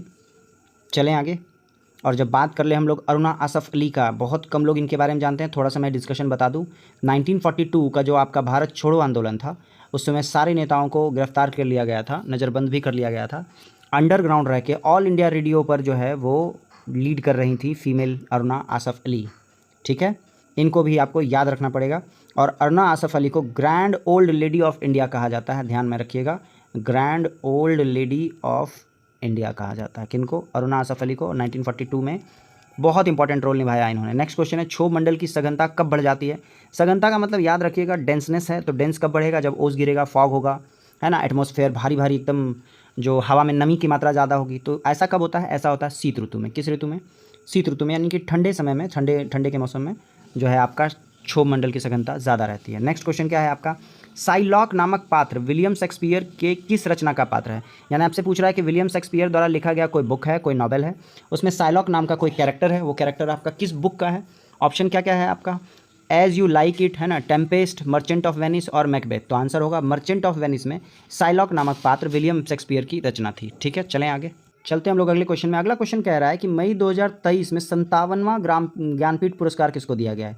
देखिए ये क्वेश्चन भी जो कंटिन्यू फॉलो कर रहे हैं उनको पता होना चाहिए। 56वां और 57वां दोनों लगातार मिला था। 56 मिला था किनको? नीलमणि फुकन को मिला था 56वां, और दामोदर मौजा को मिला है कौन सा? 57वां। तो आंसर क्या होगा? आंसर बी होगा। 46 का भी 57वां ज्ञानपीठ पुरस्कार मई 2023 में दामोदर मौजा को दिया गया। नेक्स्ट क्वेश्चन क्या है आपका? विश्व में सर्वप्रथम किस देश ने हाइड्रोजन से चलने वाली पहली ट्रेन की शुरुआत की? पहली ट्रेन की शुरुआत कौन सी हाइड्रोजन से चलने वाली? ऑप्शन है चीन, जर्मनी, फ्रांस और जापान। तो इसका आंसर जो कंटिन्यू करंट को जो लोग फॉलो कर रहे होंगे उनके पास इनका आंसर आया होगा। Very good. आंसर क्या है? जर्मनी आंसर है, ठीक है। चलें आगे। नेक्स्ट क्वेश्चन क्या है? जर्मनी याद रखिएगा, जर्मनी हाइड्रोजन से चलाने वाला पहला ट्रेन ऐसा देश बना है। नेक्स्ट क्वेश्चन है, फोबोस किस ग्रह का निकटतम और सबसे बड़ा चंद्रमा है? तो देखिए फोबोस और डीमोस ये हम लोग पढ़ते हैं किसके बारे में? मंगल के बारे में, क्योंकि शुरुआत का जो दो ग्रह है बुध और शुक्र, इसका अपना कोई भी चंद्रमा नहीं है, यानी कि कोई भी सैटेलाइट नहीं है। तो फोबोस और डीमोस पहले चार जो आपके ग्रह हैं, मंगल और पृथ्वी हो गए, इसके बाद पृथ्वी और मंगल। तो इस टोटल चार में टोटल तीन ही आपका सैटेलाइट है बेसिकली। मंगल का कौन कौन सा है? फोबोस और डिमोस। चलें आगे। नेक्स्ट क्वेश्चन है, और पृथ्वी का चंद्रमा। नेक्स्ट क्वेश्चन है आपका, इसरो द्वारा भारत का पहला ध्रुवीय मिशन का नाम क्या रखा है? तो देखिए जब ध्रुव की बात करेंगे तो हम लोग बात करते हैं पोलर की। तो ऑप्शन के हिसाब से देखेंगे तो ये पोलर सैटेलाइट आपको दिख रहा होगा पीओ से, तो यही आपका आंसर क्या होगा? सही होगा। इसका पूरा नाम क्या है? एक्सपो और सेट, ठीक है। चलें आगे। ये क्या है? इसरो द्वारा भारत का पहला ध्रुवीय मिशन का नाम रखा गया है। नेक्स्ट क्वेश्चन है, राष्ट्रीय खेल पुरस्कार के तहत मेजर ध्यानचंद खेल रत्न से सम्मानित श्री शरत कमल अचंत किस खेल से संबंधित है? मोस्ट इंपॉर्टेंट करंट का पार्ट मैं कह लूँ, क्योंकि ये ऐसा बंदा है जो काफ़ी रिसेंट में मेडल्स जीत रहा है। याद रखिएगा, श्री शरत कमल जो है वो रिलेटेड है आपके टेबल टेनिस से। किससे रिलेटेड है? टेबल टेनिस से रिलेटेड है। चलते हैं नेक्स्ट क्वेश्चन में। नेक्स्ट क्वेश्चन है, साइंस का 25 क्वेश्चन ले लेते हैं। पारिस्थितिकी तंत्र में उच्चतम पोषण स्तर किससे प्राप्त होता है? तो याद रखिएगा, आपको पूछ रहा है उच्चतम पोषण स्तर प्राप्त होगा किससे? आपके अपघटक को प्राप्त होता है, ठीक है। किसको प्राप्त होगा? किससे नहीं, किसे प्राप्त होता है आपसे पूछ रहा है। उच्चतम पोषण स्तर तो इन लोगों को किनको मिलेगा? अपघटक को मिलता है सबसे ज़्यादा पोषण। नेक्स्ट क्वेश्चन क्या है आपका? घड़ी में स्फटिक क्रिस्टल का कार्य किस पर आधारित है? तो देखिए घड़ी में स्फटिक क्रिस्टल का कार्य किस पर आधारित होगा? वो होगा आपके दाब विद्युत प्रभाव पे। किस पे होगा? दाब विद्युत प्रभाव पे होगा। नेक्स्ट क्वेश्चन क्या है आपका? प्रकाशीय सजावट तथा विज्ञापन के लिए विसर्जन नलिकाओं में प्रयुक्त होने वाली गैस कौन सी होती है? तो याद रखिएगा, ये क्या है आपका? एक प्रकाशन सजावट में विज्ञापन के लिए जो आपका ये होता है बोर्ड वगैरह लगता है, उसमें लाइट में कौन सी गैस होती है आपसे पूछ रहा है। तो लाइट में क्या होगी? अक्रिय गैस कौन सी है? नियॉन है। जनरली किसका यूज़ होता है? नियॉन का यूज़ होता है। नेक्स्ट क्वेश्चन क्या है? शरीर में ऑक्सीजन की पूर्ति किसके माध्यम से होता है? पूर्ति के बारे में बात कर रहा है, यानी कि सप्लाई कौन करता है? तो सप्लाई करेगा आरबीसी। कौन सप्लाई करेगा? आरबीसी सप्लाई करेगा। तो आरबीसी कहाँ गया? ये श्वेत रक्त है, आरबीसी ये रहा। लाल रक्त कोशिका है ना, आरबीसी का मतलब हो गया रेड ब्लड सेल्स। तो आरबीसी ही कैरी करता है किसको? ऑक्सीजन को हमारे पूरे बॉडी में। नेक्स्ट क्वेश्चन है, क्वेश्चन नंबर 55। सोरा जो बारूद बनाने के काम में आता है का रासायनिक नाम क्या है? तो देखिए सोरा को हम लोग कुछ दिन पहले भी पढ़ रहे थे। सोरा का पोटेशियम नाइट्रेट नाम होगा, है ना, KNO3। ये किसका नाम है? सोरा का है। और ये जनरली किस में यूज़ होता है? बारूद बनाने में इसका काम आता है। नेक्स्ट चलते हैं आगे। देखिए साइंस का एक बेस्ट क्वेश्चन है, अवतल लेंस। जब लेंस की बात करें तो याद रखिएगा लेंस फॉर्मूला क्या होता है? लेंस फार्मूला होता है 1/v minus 1/u is equal to 1/f। ये है लेंस फार्मूला, ठीक है। इसी का यूज़ करना है आपको। कह रहा है फोकस दूरी 15 सेंटीमीटर है, तो फोकस याद रखिएगा आपका अवतल लेंस की बात कर रहा है, तो अवतल लेंस में जो फोकस दूरी होगा वो होता है, जो प्राइमरी फोकस होता है वो नेगेटिव साइन के साथ आता है। किसके साथ आएगा? नेगेटिव साइन के साथ, ठीक है। और कह रहा है वस्तु को लेंस से 30 सेंटीमीटर की दूरी पर रखा गया है, तो वो भी आपका क्या होगा? माइनस में होगा। यानी कि यहाँ से हम लोग देख लें प्रतिबिंब की दूरी ज्ञात करें, तो प्रतिबिंब का दूरी को हम लोग v से रिपोर्ट करते हैं। किससे? v से। तो यहाँ से v को इधर ले आइए, f को इधर ले आइए, तो फॉर्मूला क्या बनेगा? फॉर्मूला बनेगा आपका 1/v is equal to formula बन जाएगा आपका 1/f प्लस 1/u। क्लियर? समझ में आई बात? और अब हमारा f और u दोनों क्या है? नेगेटिव है, तो आंसर नेगेटिव में होगा, तो तय है। अच्छा, चारों ऑप्शन नेगेटिव में, नेगेटिव में 1/15 और नेगेटिव में 1/30। एलसीएम लेंगे तो आंसर क्या? 30 आ जाएगा। 2 और 1 3 आ जाएगा, कट के क्या आएगा? 10 आएगा। तो याद रखिएगा u का वैल्यू क्या आ रहा है? -10 आ रहा है। मैं फिर बेसिक सा रूल बता दूं, जब लेंस फार्मूला की बात करेंगे तो 1/v माइनस, यहाँ पे ध्यान दीजिएगा, 1/u is equal to 1/f होता है। और जब दर्पण की बात करेंगे तो 1/v प्लस 1/u हो जाएगा, इक्वल टू 1/f की बात करेंगे, ठीक है। आई होप तो क्लियर होंगे आप। नेक्स्ट है वर्षा की बूंदें गोल होने का क्या कारण है? तो याद रखिएगा पृष्ठ तनाव कारण होता है। कहाँ है ऑप्शन में हमारा पृष्ठ तनाव? बी नंबर में। जल का जो पृष्ठ तनाव है, यानी कि पृष्ठ का मतलब हो गया उसी का खुद का सरफेस, वो चाहता है हम सिकुड़ के छोटा होकर आए, तो छोटा होने के चक्कर में वो क्या? गोल शेप ले लेता है। तो याद रखिएगा आंसर क्या है? पृष्ठ तनाव, सरफेस टेंशन कहते हैं। किसी पिंड का वेग 2 गुना कर देने पर गतिज ऊर्जा, तो देखिए गतिज ऊर्जा का फॉर्मूला होता है half mv²। Kinetic energy is equal to क्या होगा? Half mv²। और जब v² की बात कर रहे हैं तो याद रखिएगा अगर डबल कर रहे हैं तो डबल का स्क्वायर हो जाएगा। डबल का स्क्वायर क्या होगा? 4। तो आंसर क्या होगा? 4 गुना होगा। मेरी बात समझ गए? चलें आगे। नेक्स्ट क्वेश्चन क्या है? शराब से अत्यधिक उपयोग से क्या लॉस आता है? तो इस क्वेश्चन का आंसर आप लोग ऑप्शन में देख लें और फटाक से दे दें लाइव चैट में। आंसर है ऑप्शन है आपका यकृत, लीवर, गुर्दा यानी किडनी और लंग्स, फेफड़ा। तो आंसर आई होप सो आ जाना चाहिए आप लोग का। नेक्स्ट क्वेश्चन है सैलों तथा खनिजों में सर्वाधिक मात्रा में पाया जाने वाला तत्व क्या है?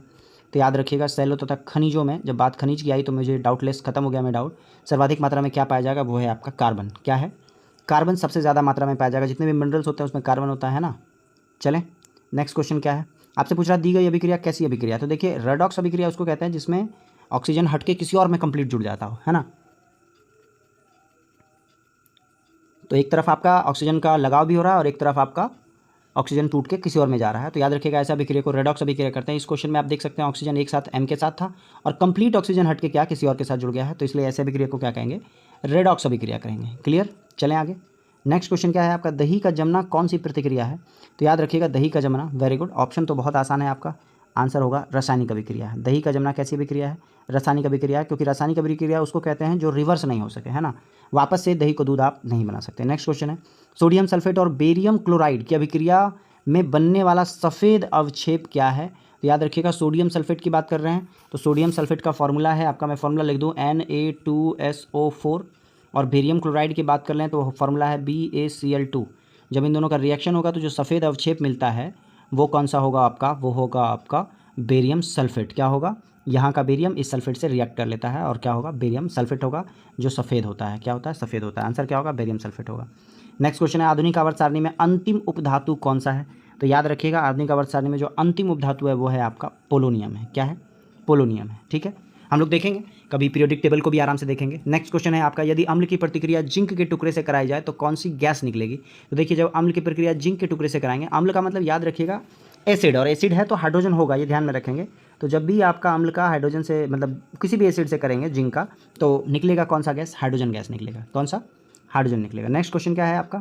ध्वनि तरंगों की गति 700 मीटर पर सेकंड है। ध्वनि तरंगे 7 किलोमीटर की यात्रा करने में कितना समय लेगी? 7 किलोमीटर को अगर सेकंड में बदल जाए तो 7000 सेकंड होगा, और 7000 सेकंड को 700 मीटर पर सेकंड के हिसाब से चलने में कितना लगेगा? 10 सेकंड्स लगेगा। कितना लगेगा?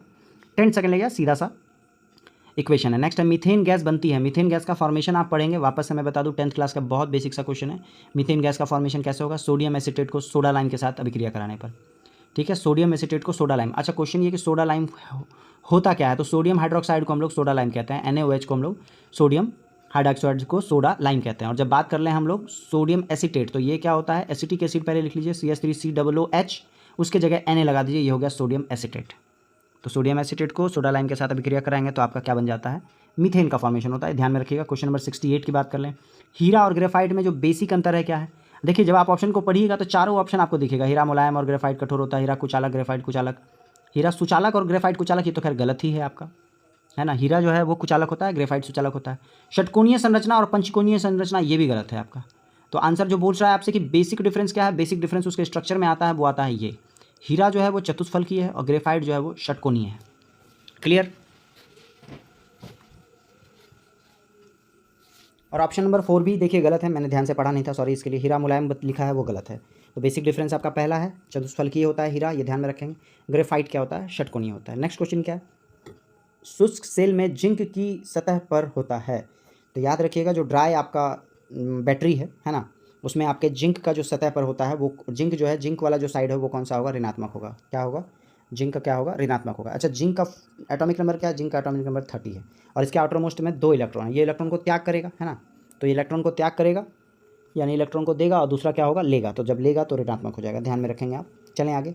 नेक्स्ट क्वेश्चन क्या है आपका, नेक्स्ट क्वेश्चन है आदर्श गैस नियम के अनुसार गैस का ग्राम अणु आयतन कितना होता है। ये देखिए आपको बात कर रहा है किसका, ये आदर्श गैस पे जो अणु का आयतन है वो आयतन होता है 22.4 लीटर। सीधा सीधा रट लीजिएगा, आदर्श गैस पे जो गैस के अणु का आयतन जो होता है वो कितना होता है, 22.4 लीटर पे होता है। चलें आगे। एक फार्मूला है आपका गैस का, P V equal to NRT, उससे बना है, NRT बना है, कभी डेप्थ में पढ़ेंगे तो क्लियर हो जाएगा। नेक्स्ट गैस है मानव में कौन सा रक्त ग्रुप प्रायः अधिक पाया जाता है, यानी मैक्सिमम लोगों में पाया जाता है परसेंटेज वाइज, तो वो कौन सा है आपका, बी ग्रुप है ना। सबसे ज़्यादा जो आपका बी पॉजिटिव ग्रुप है ये आपके सबसे ज़्यादा लोगों में पाया जाता है ना। जब सर्वे किया गया तो ये पाया गया कि लगभग 32% लोगों में बी ग्रुप पाया जाता है। नेक्स्ट कौन सा है, अच्छा बात कर लें कि सर्वाधिक डोनर कौन सा है ना, मतलब यूनिवर्सल डोनर कौन सा है, ऐसा कौन सा ब्लड ग्रुप है जो हर किसी को देता है, वो कौन सा है, ओ है, ठीक है। और वो कौन सा है जो सबसे ले लेता है, वो है आपका AB है। चलें नेक्स्ट क्वेश्चन क्या है, किशोरों को प्रतिदिन औसत मात्रा वाले कितने संतुलित आहार देने चाहिए। किशोरों का मतलब जिनका अभी अभी जन्म हुआ है ना, बच्चे जो हैं उनको औसत मात्रा वाले कितने संतुलित आहार देने चाहिए, मतलब कितनी बार खिलाना चाहिए, प्रॉपर बैलेंस डाइट है वो कितना होना चाहिए, 3, है ना। बच्चों को 3 बार मिनिमम खिलाना है, मॉर्निंग का ब्रेकफास्ट, दोपहर का लंच और रात का डिनर, ठीक है। वो भी आपको कह रहा है संतुलित आहार, यानी कि जिसमें सारा कुछ होना चाहिए। नेक्स्ट है synthetic fibre, synthetic rubber, plastic, dye, stuff, drug और फार्मास्यूटिकल्स के निर्माण के लिए किसका उपयोग होता है। तो देखिए ये जितना भी चीज़ है ये सारा का सारा इस्तेमाल कौन होने वाला है, ये आपका होगा पेट्रोकेमिकल। क्या होगा, पेट्रोकेमिकल, यानी कि पेट्रो रसायन के बारे में बात कर रहा है, इसमें ये सारा का सारा यूज़ होता है। सिंथेटिक रबर भी है, प्लास्टिक भी है, ड्रग और फार्मास्यूटिकल्स कंपनी में भी यूज़ होता है। क्या होता है, पेट्रोकेमिकल। नेक्स्ट क्वेश्चन क्या है, कुछ बहुउद्देशीय सजीव हैं जैसे राइजोपस, मशरूम और कुछ जीवाणु, एस्परजिल्स इत्यादि का प्रजनन इस प्रकार होता है, यानी कि बहुकोशिकीय जीव के बारे में बता रहा है आपको, मल्टी सेल्यूलर ऑर्गेनिज्म के बारे में बता रहा है आपको। और ये कौन कौन है, जैसे राइजोपस, राइजोबियम जिसको कह लिए, मशरूम कह रहा है आपको, एस्परजिलस कह रहा है। इसका प्रजनन किस प्रकार से होता है, तो याद रखिएगा इसका प्रजनन आपका होगा बीजाणु के द्वारा। किसके द्वारा होगा, बीजाणु के द्वारा होगा। चलें आगे।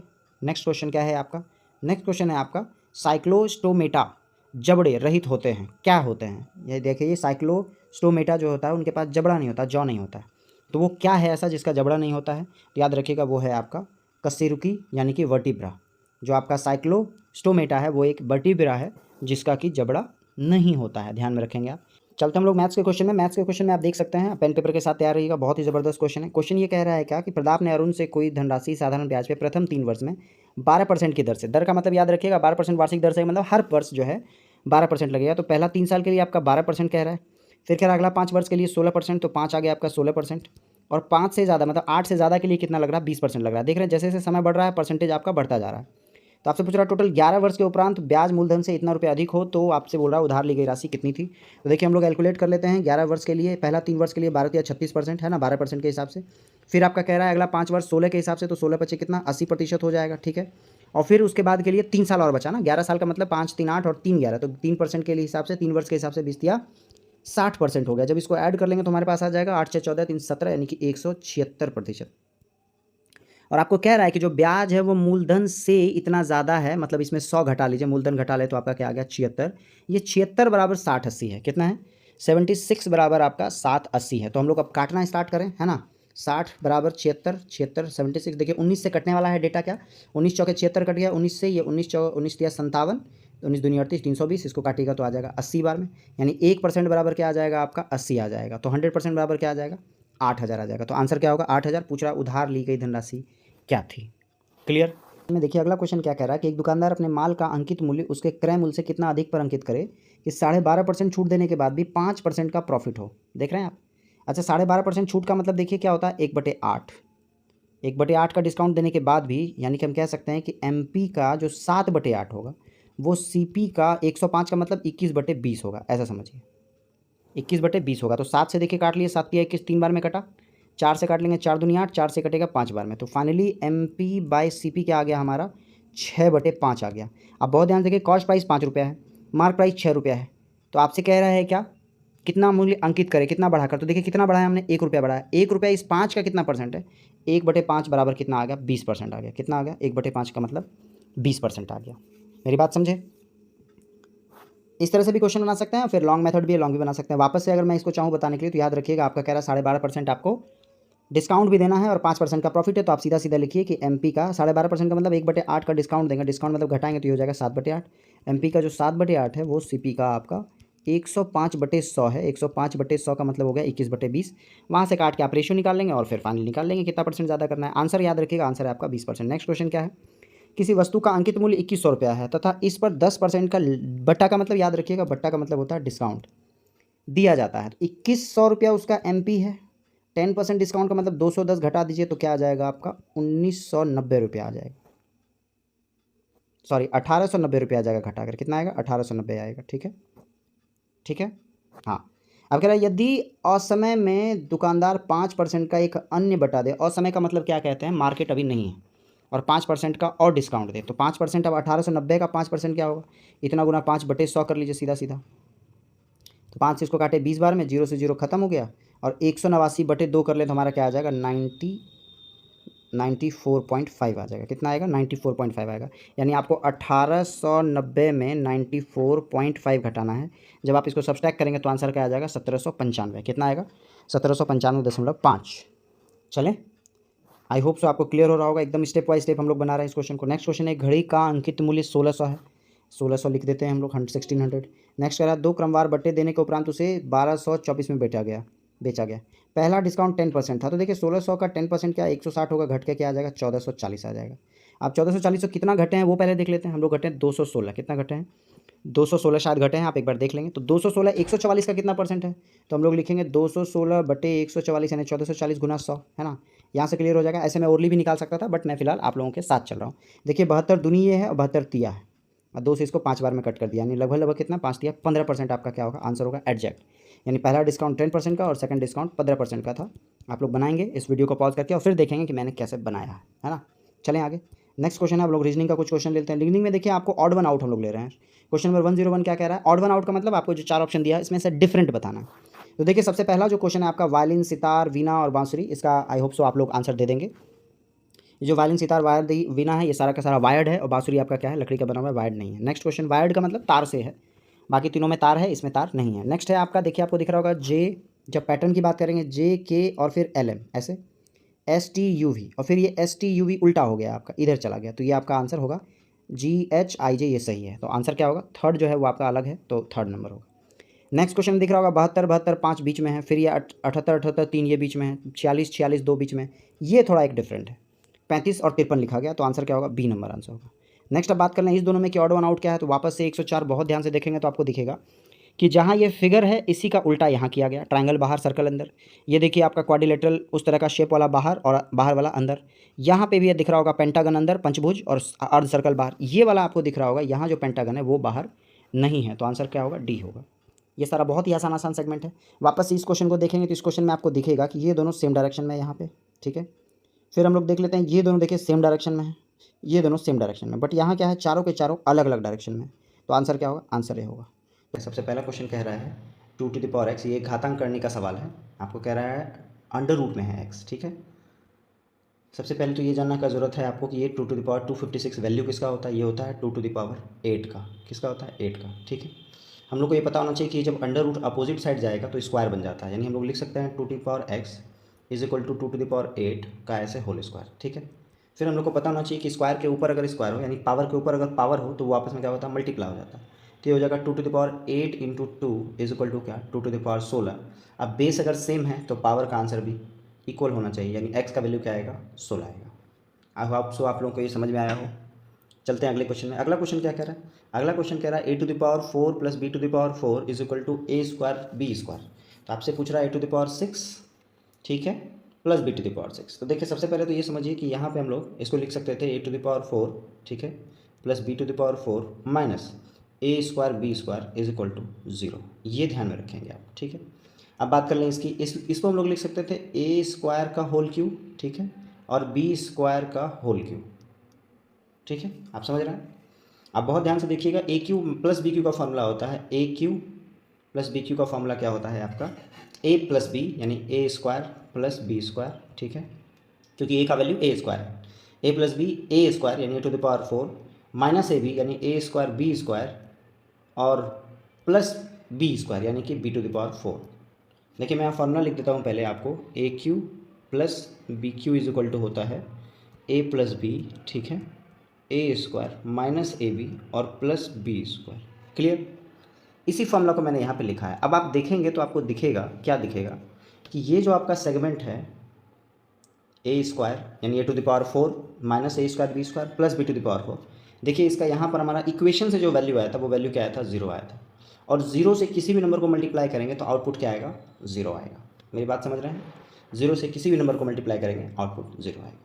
नेक्स्ट क्वेश्चन बहुत ही धांसू क्वेश्चन है ना, बहुत सॉलिड क्वेश्चन है। आपसे पूछ रहा है 100 - 1 100 - 2 100 - 3 डॉट डॉट डॉट 100 - 200 और बाय में आपका दे रहा है डिक्रीजिंग ऑर्डर में 1 तक आपको आंसर पूछ रहा है। तो देखिए आंसर क्या होगा। एग्जाम में कभी भी ऐसा क्वेश्चन आए तो बहुत डरने वाली बात नहीं है, आपको यहाँ थोड़ा लॉजिक लगाना है। लॉजिक क्या लगाना है, देखिए जैसे 100 - 1 है, 100 - 2 है, 100 - 3 है और माइनस होता हुआ 200 तक गया है, इसका मतलब एक टर्म आया होगा 100 - 100 और आपको पता है 100 - 100 का वैल्यू क्या होगा, 100 - 100 का वैल्यू 0 होगा और 0 और ऊपर में सारा का सारा मल्टीप्लिकेशन में है ना। तो 0 को किसी भी नंबर से मल्टीप्लाई करेंगे तो आउटपुट क्या होगा, 0 होगा। और 0 बटे कुछ भी हो है ना, बटे में आपका 100 से लेके या फैक्टोरियल 100 कह सकते हैं नीचे वाले को, फैक्टोरियल 100। तो 0 बाय कुछ भी हो आंसर क्या होगा, 0 होगा। बहुत मस्त क्वेश्चन है ये समझने के लिए कि नंबर सिस्टम कितना आसान है। देखिए अगला क्वेश्चन क्या है, यदि किसी संख्या को 221 से भाग देने पर 64 शेषफल आता है या तो उसी संख्या को 13 से भाग देने। देखिए आपको कह रहा है कोई संख्या है सपोज दैट एक्स, उसको अगर 221 से भाग दिए हैं तो रिमाइंडर क्या है, 64 आया है। मतलब ये संख्या और कुछ भी यहाँ वाई आया हो है ना, मतलब ये संख्या इसका डायरेक्ट मल्टीपल है ना, इसका डायरेक्ट मल्टीपल और बाय प्लस 64 होगा। मतलब हम लोग लिख सकते हैं 221 इंटू वाई प्लस 64। हालांकि जब मैं क्लास पढ़ाता हूँ तो मैं इतना नहीं समझाता हूँ, लेकिन समझ लीजिए। अब कह रहा है इसी संख्या को 13 से भाग दिया जाए तो क्या होगा। तो 13 से भाग देने पर होता क्या है लॉजिकल इस क्वेश्चन में, 13 से डिवाइड करने के बाद ये वाला संख्या पूरा पूरा कट जाता है, क्योंकि ये 13 से कटने वाला है ना। आप देख लीजिए इसको, ये 17 टाइम में कटेगा और जब ये कटेगा तो वाई वाला भी खत्म हो जाएगा। तो इसको हम लोग भूल जाते हैं, सीधा सीधा जो फर्स्ट टाइम में रिमाइंडर आया होता है ना उससे हम लोग काम करते हैं। जैसे यहाँ पे भी देखिए इसी को अब डिवाइड करना बच रहा है। तो आपके पास क्या है, 64 को जब 13 से डिवाइड करेंगे तो हमारे पास 13 चौके 52 52, ठीक है। तो रिमाइंडर क्या बचा आपका 12। देखिए 64 से अगर 52 को घटा दें तो रिमाइंडर क्या बचेगा, 12 आएगा। तो आंसर क्या होगा, 12 आंसर होगा। तो जब आप 1-2 क्वेश्चन ऐसा बना लेंगे तो आपको पता चलेगा कि फर्स्ट वाले का जो रिमाइंडर है उसी रिमाइंडर पे हम लोगों को सीधा सीधा नेक्स्ट वाले से को डिवाइड करना है, क्योंकि ये वाला नंबर क्या होता है सीधा इससे कट रहा होता है, तो इससे कोई मतलब नहीं होता है। नेक्स्ट क्वेश्चन क्या है कि यदि किसी वस्तु के विक्रय मूल्य में 60% की कमी कर दी जाए, ठीक है, तो क्रय मूल्य पर 10% की हानि होती है, आरंभिक लाभ प्रतिशत क्या है ना। तो आपसे पूछ रहा है लाभ परसेंट। देखिए मैंने आपको एक क्वेश्चन एक आपको तरीका बताया था। आपको कह रहा है क्या कि विक्रय मूल्य में 60% की हानि होती है, यानी कि एमपी का 40% जो है और कमी होती है और क्रय मूल्य का 10% कमी होता है, सीपी का 90 है। एमपी का जो 40% है वो कॉस्ट प्राइस का 90 है, क्योंकि 10% का क्या हो रहा है, लॉस हो रहा है, ठीक है। यहाँ से एमपी बाई सीपी अगर निकाल लें तो हमारे पास आ जाएगा 90/40, कट कर लीजिएगा तो आ जाएगा आपका इंटू 100 कर लीजिए सीधा सीधा, तो आंसर ही आ जाएगा।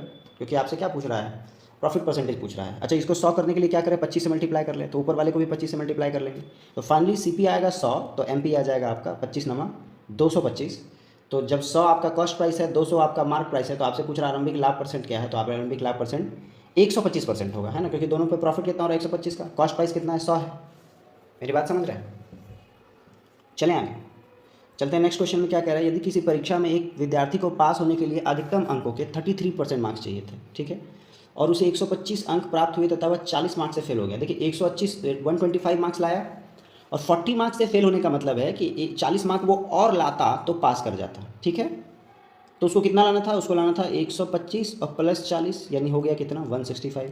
और आपको कह रहा है जो 165 है ये क्या है 33% है, यानी कि इज इक्वल टू 33%। अब देखिए कैलकुलेशन आपका है तो आप कह सकते हैं 33 5 165 होता है ना। 1% बराबर क्या आ गया आपका 5 आ गया, तो 100% बराबर क्या हो जाएगा 500 हो जाएगा। तो आंसर क्या होगा, आंसर ए नंबर होगा। क्लियर। चलें आगे। नेक्स्ट क्वेश्चन, यदि किसी आयताकार भूखंड की लंबाई में 5% की वृद्धि कर दी जाए और चौड़ाई में 10% की कमी कर दी जाए तो इसके क्षेत्रफल में कितना परसेंट का कमी या वृद्धि होगी। तो देखिए सबसे पहले तो एरिया को हम 100 कंसिडर कर लेते हैं। आपको कह रहा है 5% का वृद्धि करना है तो एक बार 5 बढ़ा देंगे तो आपका आ जाएगा 105। और फिर कह रहा है 10 घटा देना है, 10 घटा देना है, तो 10 घटेगा मतलब इसका 10%। याद रखिएगा किसी भी नंबर का 10% में पीछे से एक डिजिट के बाद हम लोग डेसिमल पुट कर देते हैं, यानी आ जाएगा 10.5। और इससे जब इसको घटाएंगे तो आंसर क्या आ जाएगा 94.5 आ जाएगा। कितना आएगा 94.5 आएगा। क्लियर। तो देखिए आपको कितनी की कमी नज़र आ रही है, हम लोग को कमी नज़र आ रही है 5.5 का कमी आ रहा है। कितना आ रहा है 5.5% की क्या आ रही है, कमी आ रही है। तो चलिए आई होप सो आपको ये समझ में आया हो, वेरी गुड। अब हम लोग चलते हैं अपने जीएस वाले सेगमेंट में। चलिए फ्रेंड, अब हम चलते हैं अपने 75 जो है जीएस यानी समान विज्ञान और समान अध्ययन के क्वेश्चन में। पहला क्वेश्चन क्या कह रहा है, दीफू दर्रा कहाँ स्थित है। तो देखिए आप ऑप्शन के अकॉर्डिंग चलेंगे तो दीफू दर्रा कहाँ है, अरुणाचल प्रदेश में स्थित है। कहाँ है, अरुणाचल प्रदेश में। चलें आगे। नेक्स्ट क्वेश्चन क्या है आपका, भारत में सबसे लंबी बांध कौन सी है। तो देखिए भारत में सबसे लंबी बांध कौन सी है, हीराकुंड बांध है। कौन सा है, हीराकुंड बांध भारत की सबसे लंबी बांध है। अच्छा हीराकुंड है कहाँ, तो याद रखिएगा हीराकुंड बांध महानदी पे बनी हुई बांध है। कहाँ पे, महानदी पे। और महानदी जो है वो किस राज्य में है, तो महानदी उड़ीसा में है। कहाँ है, उड़ीसा में। चलें आगे। नेक्स्ट क्वेश्चन क्या है आपका, नेक्स्ट क्वेश्चन है भारत की संसद में पहला लोकपाल विधेयक कब पारित किया गया, यानी कि कब लाया गया, है ना। पास तो नहीं हुआ था, पास तो हुआ बहुत लेट में, जब आपका केजरीवाल साहब और अन्ना हजारे मिलकर जब अनशन वगैरह कर रहे थे 2011-12 में, तो उसके बाद धीरे धीरे आते आते अब तो खैर लोकपाल का पूरा रूप ही बदल गया है। तो आपसे ही पूछ रहा है कि सबसे पहली बार जो है कब पेश हुआ था। तो ऑप्शन क्या क्या है आपके पास, 1975, 68, 72 और 65। तो आंसर क्या है 1968 में पहली बार लोकपाल विधेयक पेश हुआ था। ठीक है। अब बात कर लें कि लोकपाल जो ये शब्द है ये किस देश से आया है। तो याद रखिएगा ये आपका ओम्बुड्समैन शब्द है। कहाँ का, स्वीडन का। स्वीडन में एक ओम्बुड्समैन है ना, ओम्बुड्समैन एक शब्द है, वहाँ से लिया गया है लोकपाल को। लोकपाल का जो संकल्पना है वो स्वीडन से लिया गया है। और बात कर लें कि लोकपाल पहले कौन लोकपाल हैं हमारे, तो पहले लोकपाल थे पी.सी. घोष, है ना, जिसको फुल फॉर्म बोलेंगे हम लोग पिनाकी चंद्र घोष। अब वर्तमान में लोकपाल कौन है, तो वर्तमान में लोकपाल हैं प्रदीप कुमार मोहंती। कौन है, Pradeep Kumar Mohanty. I hope so काफ़ी डेटा मिल गया होगा आपको, है ना। सबसे पहला क्या कि पहला बिल कब आया, 1968 से ही ये चल रहा था कंटिन्यू। फिर ये लिया कहाँ गया है, स्वीडन के ओम्बुड्समैन वर्ड से लिया गया है। पहले लोकपाल कौन थे, पी.सी. घोष थे। और वर्तमान में कौन है, प्रदीप कुमार मोहंती है। नेक्स्ट क्वेश्चन क्या है, बिहार पंचायत राज अधिनियम 2006 की धारा 90, बहुत डीप में ये क्वेश्चन है। 2006 की धारा 90 की उपधारा 1 के अधीन कौन सी संस्था की स्थापना है। तो याद रखिएगा ये संस्था कौन है आपकी, ग्राम कचहरी। किसकी स्थापना हो रही है, ग्राम कचहरी का जो जिक्र है वो बिहार पंचायत राज अधिनियम 2006 का धारा 90 के उपधारा 1 में बताया गया है। चलें आगे। नेक्स्ट क्वेश्चन क्या है, निम्नलिखित में से कौन एक पंचायतों से संबंधित नहीं है। तो देखिए आप ऑप्शन देखेंगे तो आपको एक ही बार में दिख जाएगा वो ऑप्शन क्या है, वो ऑप्शन है आपका ऑप्शन नंबर बी, संविधान का 74वां संशोधन अधिनियम। आपको पता है जब पंचायती राज व्यवस्था आता है तो आता है 73वां, यानी कि 73rd कॉन्स्टिट्यूशन अमेंडमेंट आता है। 74वां नहीं होगा, 74वां किससे था, नगर पालिका से था। चलें आगे। नेक्स्ट क्वेश्चन क्या है, माउंट एवरेस्ट पर 2 बार चढ़ने वाली विश्व की पहली महिला कौन सी थी। तो याद रखिएगा माउंट एवरेस्ट पर चढ़ने वाली 2 बार लगातार चढ़ने वाली विश्व की प्रथम महिला है संतोष यादव। कौन है, संतोष यादव।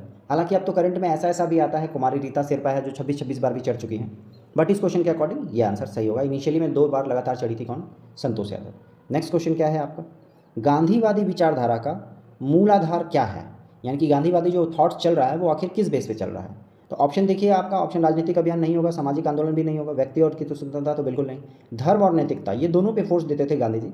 ठीक है, किस पे, धर्म और नैतिकता पे। नेक्स्ट क्या है, अमीर खुसरो किसके दरबार में प्रसिद्ध कवि थे। तो याद रखिएगा अमीर जो खुसरो हैं इनको तोते हिंद भी कहा जाता है ना।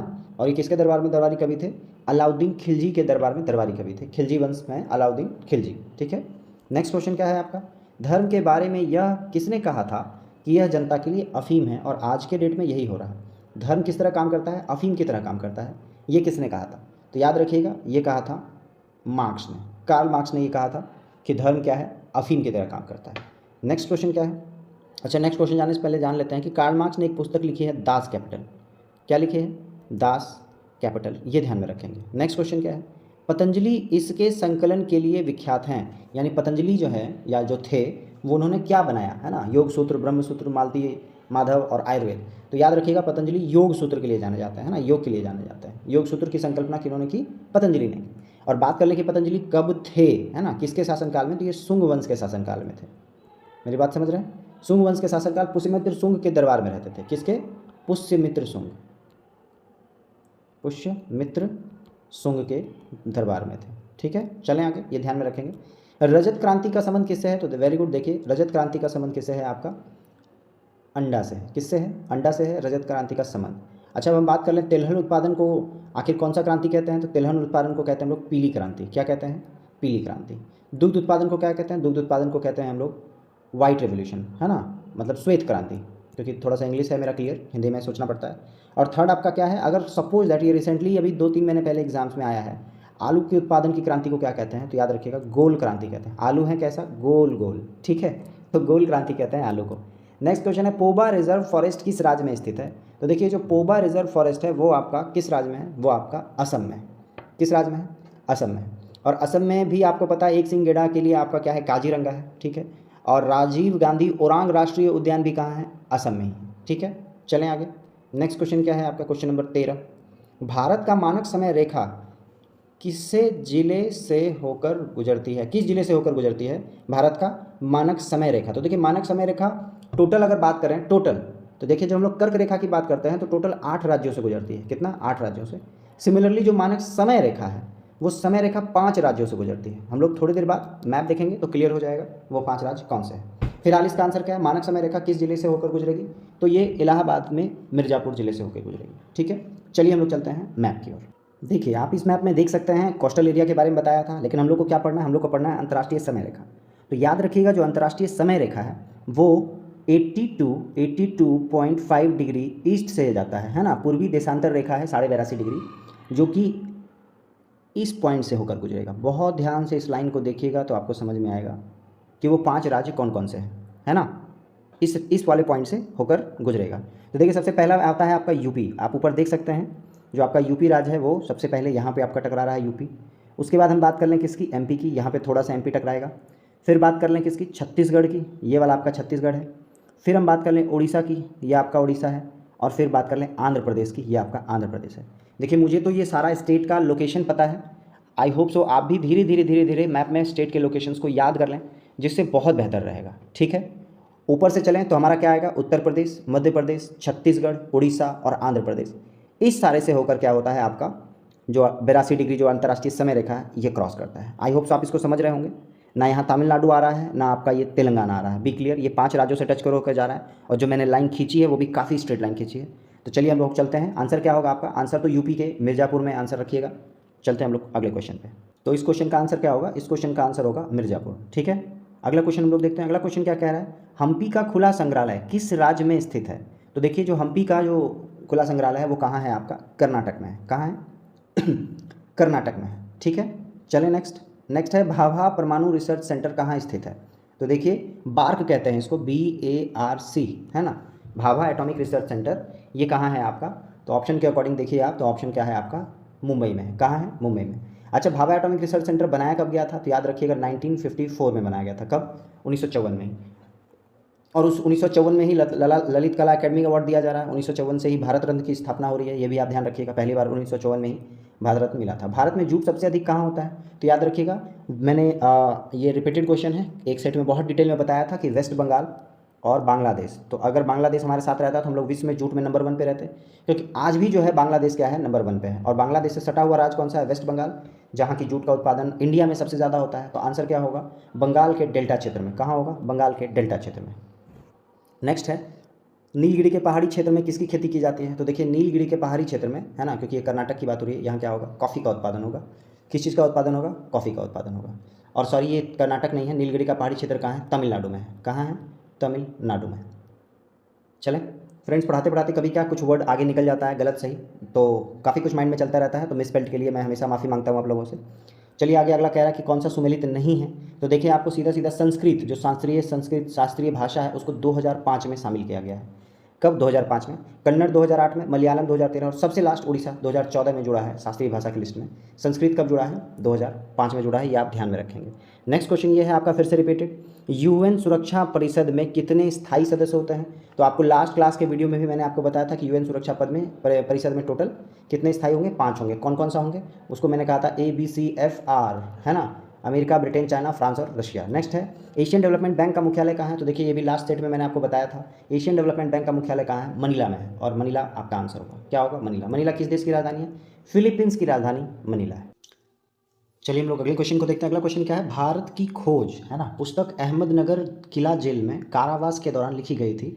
भारत की खोज के लेखक कौन थे? याद रखिएगा, भारत की खोज का अगर इंग्लिश करेंगे तो शायद थोड़ा आसान हो जाएगा। इसका इंग्लिश है discovery of India, discovery of India. और अब शायद आप इस बुक के राइटर को समझ पाएंगे। ऑप्शन है स्वामी विवेकानंद, सुभाष चंद्र बोस, महात्मा गांधी, जवाहरलाल नेहरू।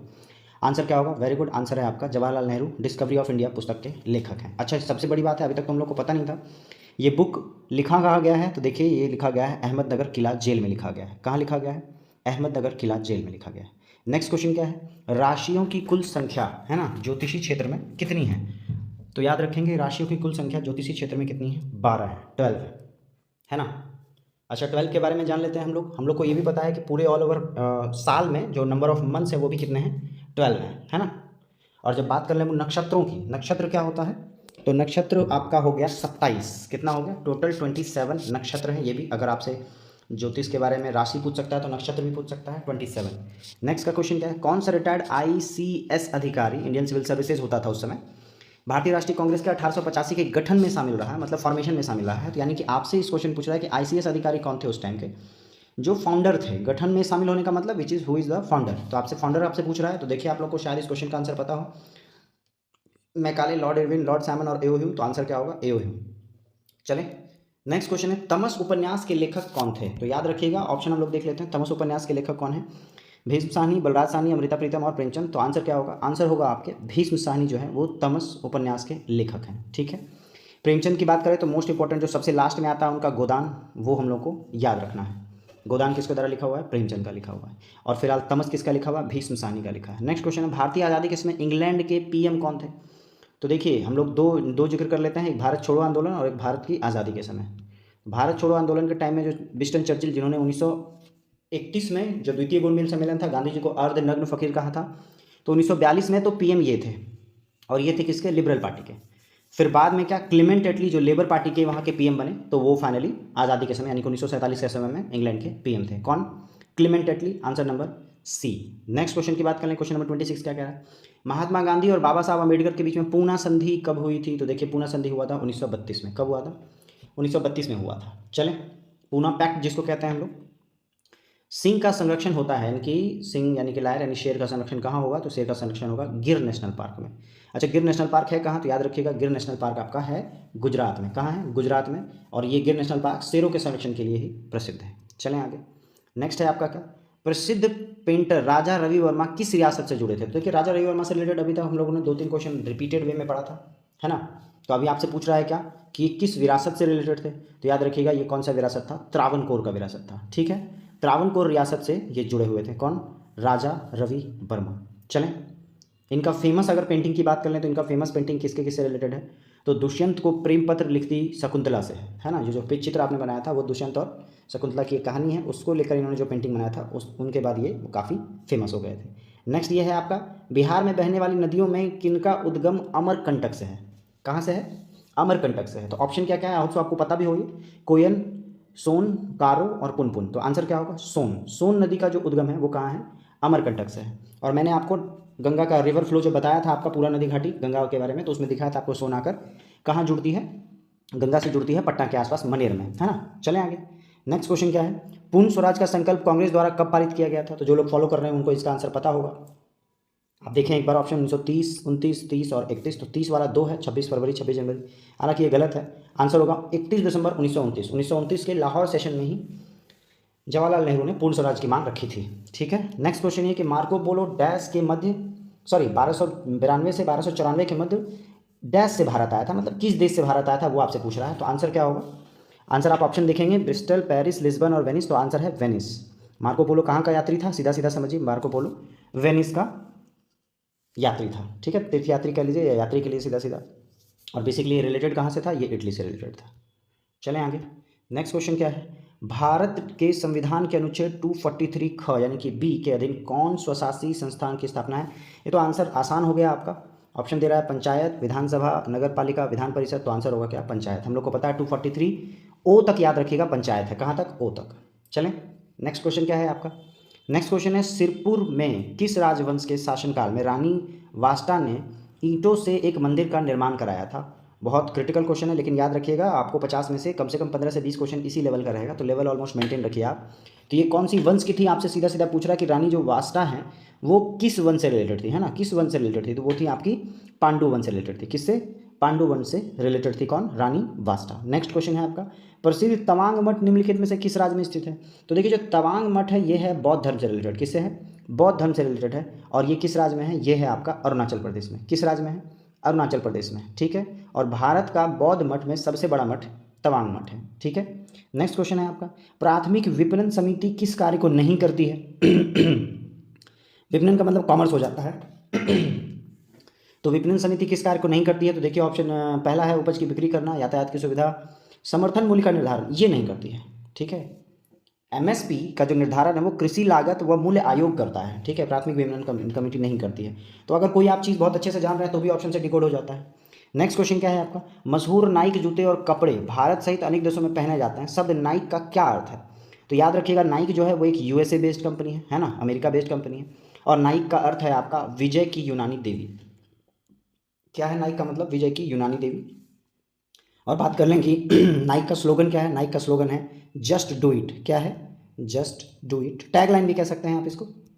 अगला क्वेश्चन कह रहा है निम्नलिखित में से कौन सुमेलित नहीं है। तो याद रखिएगा राज्यसभा का सभापति सही है, लोकसभा का स्पीकर ये भी सही है, विधान परिषद का सभापति ये भी सही है, विधानसभा का स्पीकर नहीं होता है। याद रखिएगा जो स्पीकर शब्द है ये सिर्फ लोकसभा अध्यक्ष के लिए बना हुआ है, तो विधानसभा स्पीकर यह क्या है आपका, गलत है। विधानसभा के भी सभापति को सभापति ही कहते हैं। नेक्स्ट क्वेश्चन क्या है, राज्यसभा के लिए राष्ट्रपति के द्वारा कितने सदस्य मनोनीत किए जाते हैं। तो वेरी गुड, ये क्वेश्चन का आंसर आप लोगों को कमेंट बॉक्स में मुझे देना है। 10, 12, 15 और 18, मैं सिर्फ 17। मैं सिर्फ ये बता सकता हूँ कि इसका जिक्र बेसिकली आपके आर्टिकल 80 में है। राज्यसभा का जिक्र किस में है, आर्टिकल 80 में है, ठीक है। चलें आगे। नेक्स्ट क्वेश्चन है क्वेश्चन नंबर 39, क्या कह रहा है, डोल उत्सव या डोल जात्रा त्यौहार किस राज्य में मनाया जाता है। तो देखिए ये बहुत करंट स्टैटिक करंट का पार्ट है। डोल जात्रा जो उत्सव है वो कहाँ मनाया जाता है, पश्चिम बंगाल में मनाया जाता है। कहाँ मनाया जाता है, वेस्ट बंगाल में मनाया जाता है। चलें आगे। नेक्स्ट क्वेश्चन क्या है आपका, वर्ष 2022 का साहित्य अकादमी से हिंदी भाषा के लिए किसे नामित किया गया है। साहित्य अकादमी पुरस्कार 2022 का हिंदी भाषा के लिए किसे नामित किया गया है। तो आंसर क्या है आपका, आंसर है बद्री नारायण को। किसको, बद्री नारायण को 2022 का साहित्य अकादमी पुरस्कार से सम्मानित किया गया है। चलें आगे। नेक्स्ट क्वेश्चन, नेक्स्ट क्वेश्चन है आपका, हाल ही चर्चा में रहे पुस्तक विक्ट्री सिटी, विक्ट्री सिटी किसके द्वारा लिखा गया है। तो ऑप्शंस क्या क्या है आपका, सलमान रश्दी है, रस्किन बॉन्ड है, चेतन भगत है और आर गिरिधरन है। तो आंसर क्या होगा, विक्ट्री सिटी लिखा हुआ है सलमान रश्दी द्वारा, ठीक है। कौन सा, विक्ट्री सिटी किसका लिखा हुआ है, सलमान रश्दी द्वारा। चलें आगे।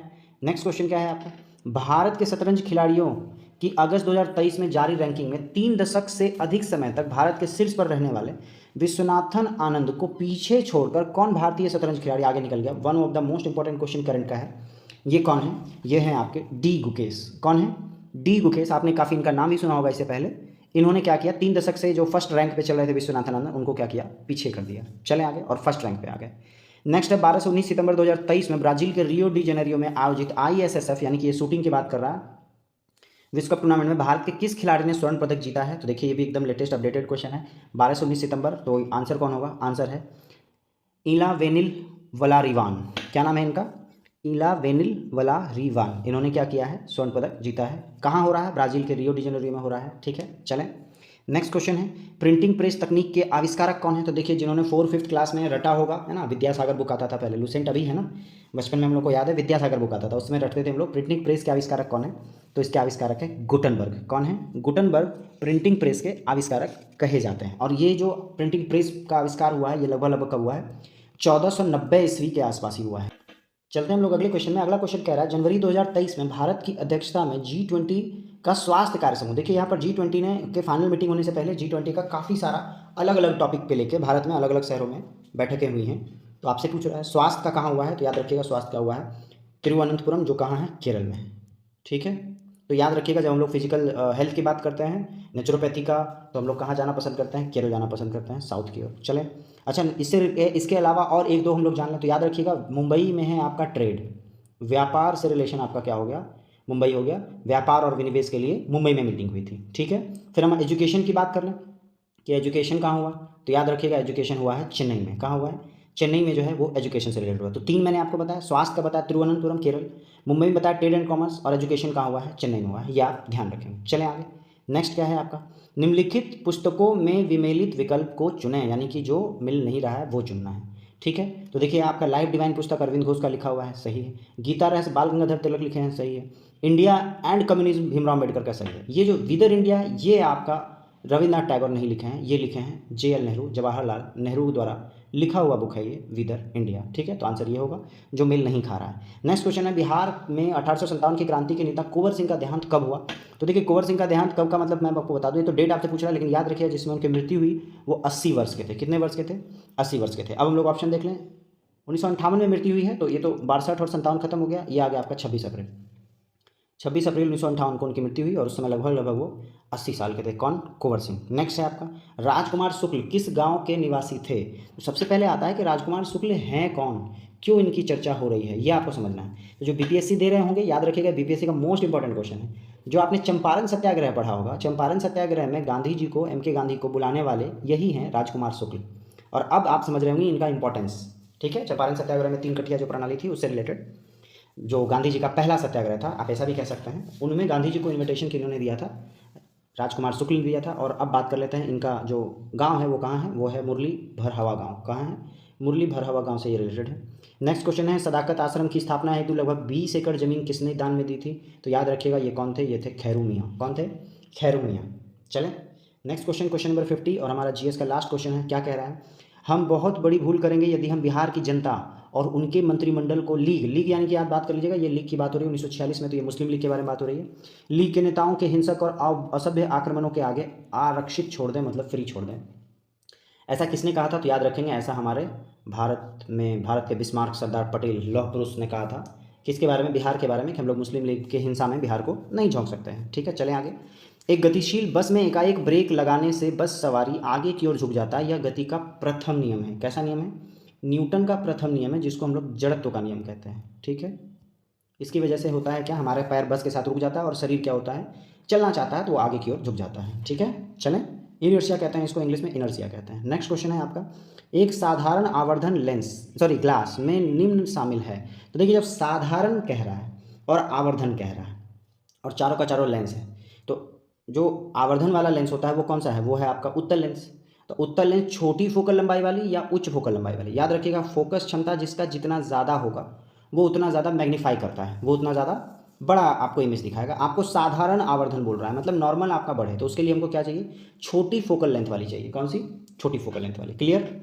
नेक्स्ट क्वेश्चन क्या है आपका, आधुनिक आवर्त सारणी, ठीक है, आधारित है। तो याद रखिएगा, आधुनिक आवर्त सारणी किस पे आधारित है? परमाणु संख्या पे। कहाँ है आंसर? ऑप्शन है ऑप्शन नंबर सी, परमाणु क्रमांक पे, ठीक है। इससे पहले जितनी भी आवर्त सारणी बनी थी वो सब थी परमाणु भार पे, है ना, जिसमें मेंडलीव का भी आवर्त सारणी था, ठीक है।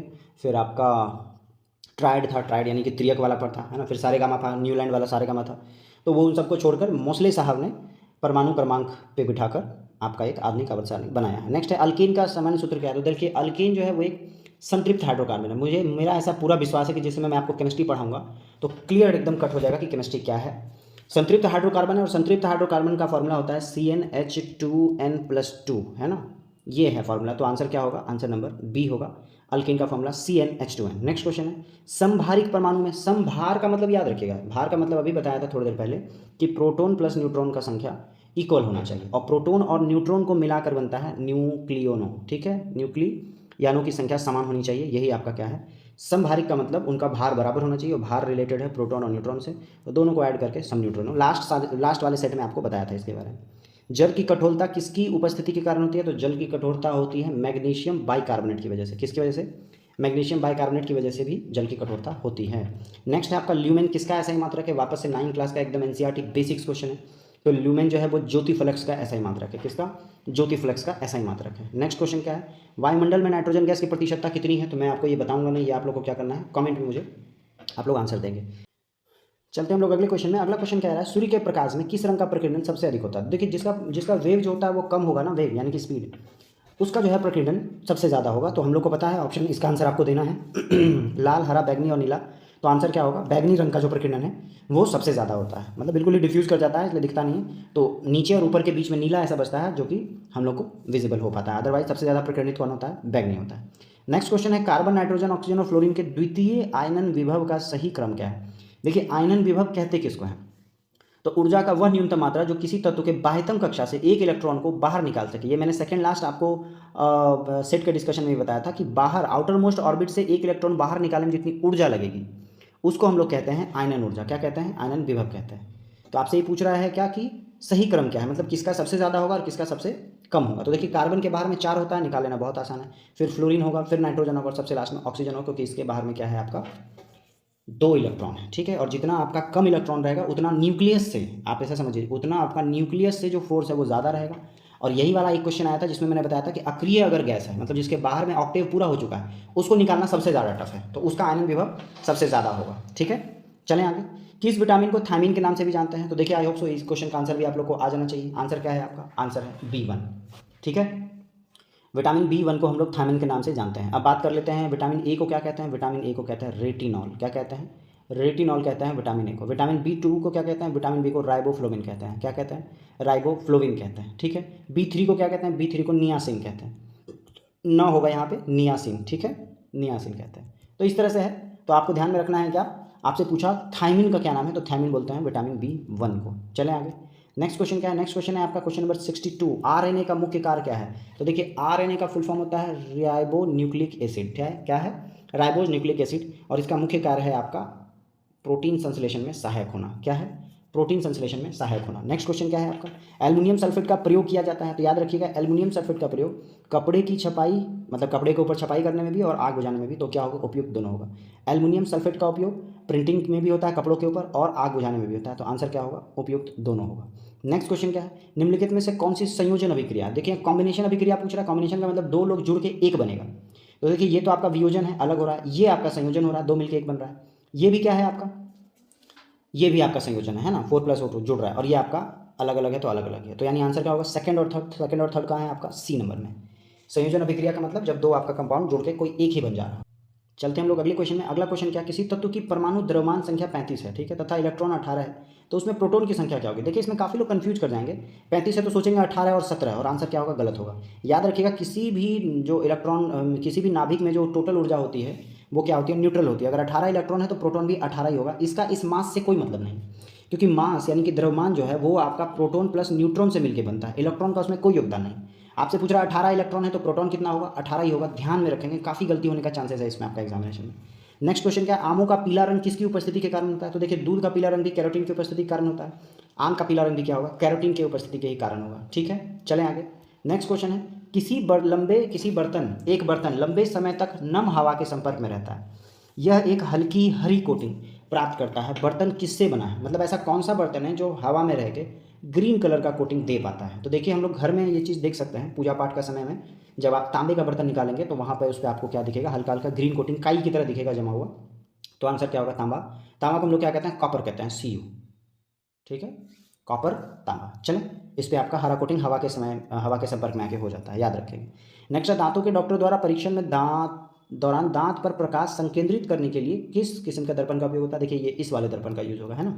इससे क्या होगा, लाइट आकर एक जगह फोकस पे आती है। तो याद रखिएगा इस दर्पण को क्या कहते हैं, अवतल दर्पण कहते हैं। क्या कहेंगे, अवतल दर्पण कहेंगे। नेक्स्ट क्वेश्चन क्या है, एक वृक्ष के पारिस्थितिकी तंत्र में संख्या का पिरामिड क्या होगा। तो याद रखिएगा वृक्ष की संख्या पारिस्थितिकी तंत्र में क्या होगा, सीधा होगा। सीधा इन द सेंस की स्ट्रेट। ठीक है, चलें आगे। नेक्स्ट क्वेश्चन क्या है आपका, एक निश्चित क्षेत्र में प्राथमिक उत्पादों की संख्या सर्वाधिक होगी। तो देखिए आपको पूछ रहा है कि किस क्षेत्र में प्राथमिक उत्पाद मतलब पेड़ पौधों की संख्या सबसे ज़्यादा जो है वो कहाँ होगी। तो याद रखिएगा आंसर क्या है, तालाब के पारिस्थितिकी तंत्र में।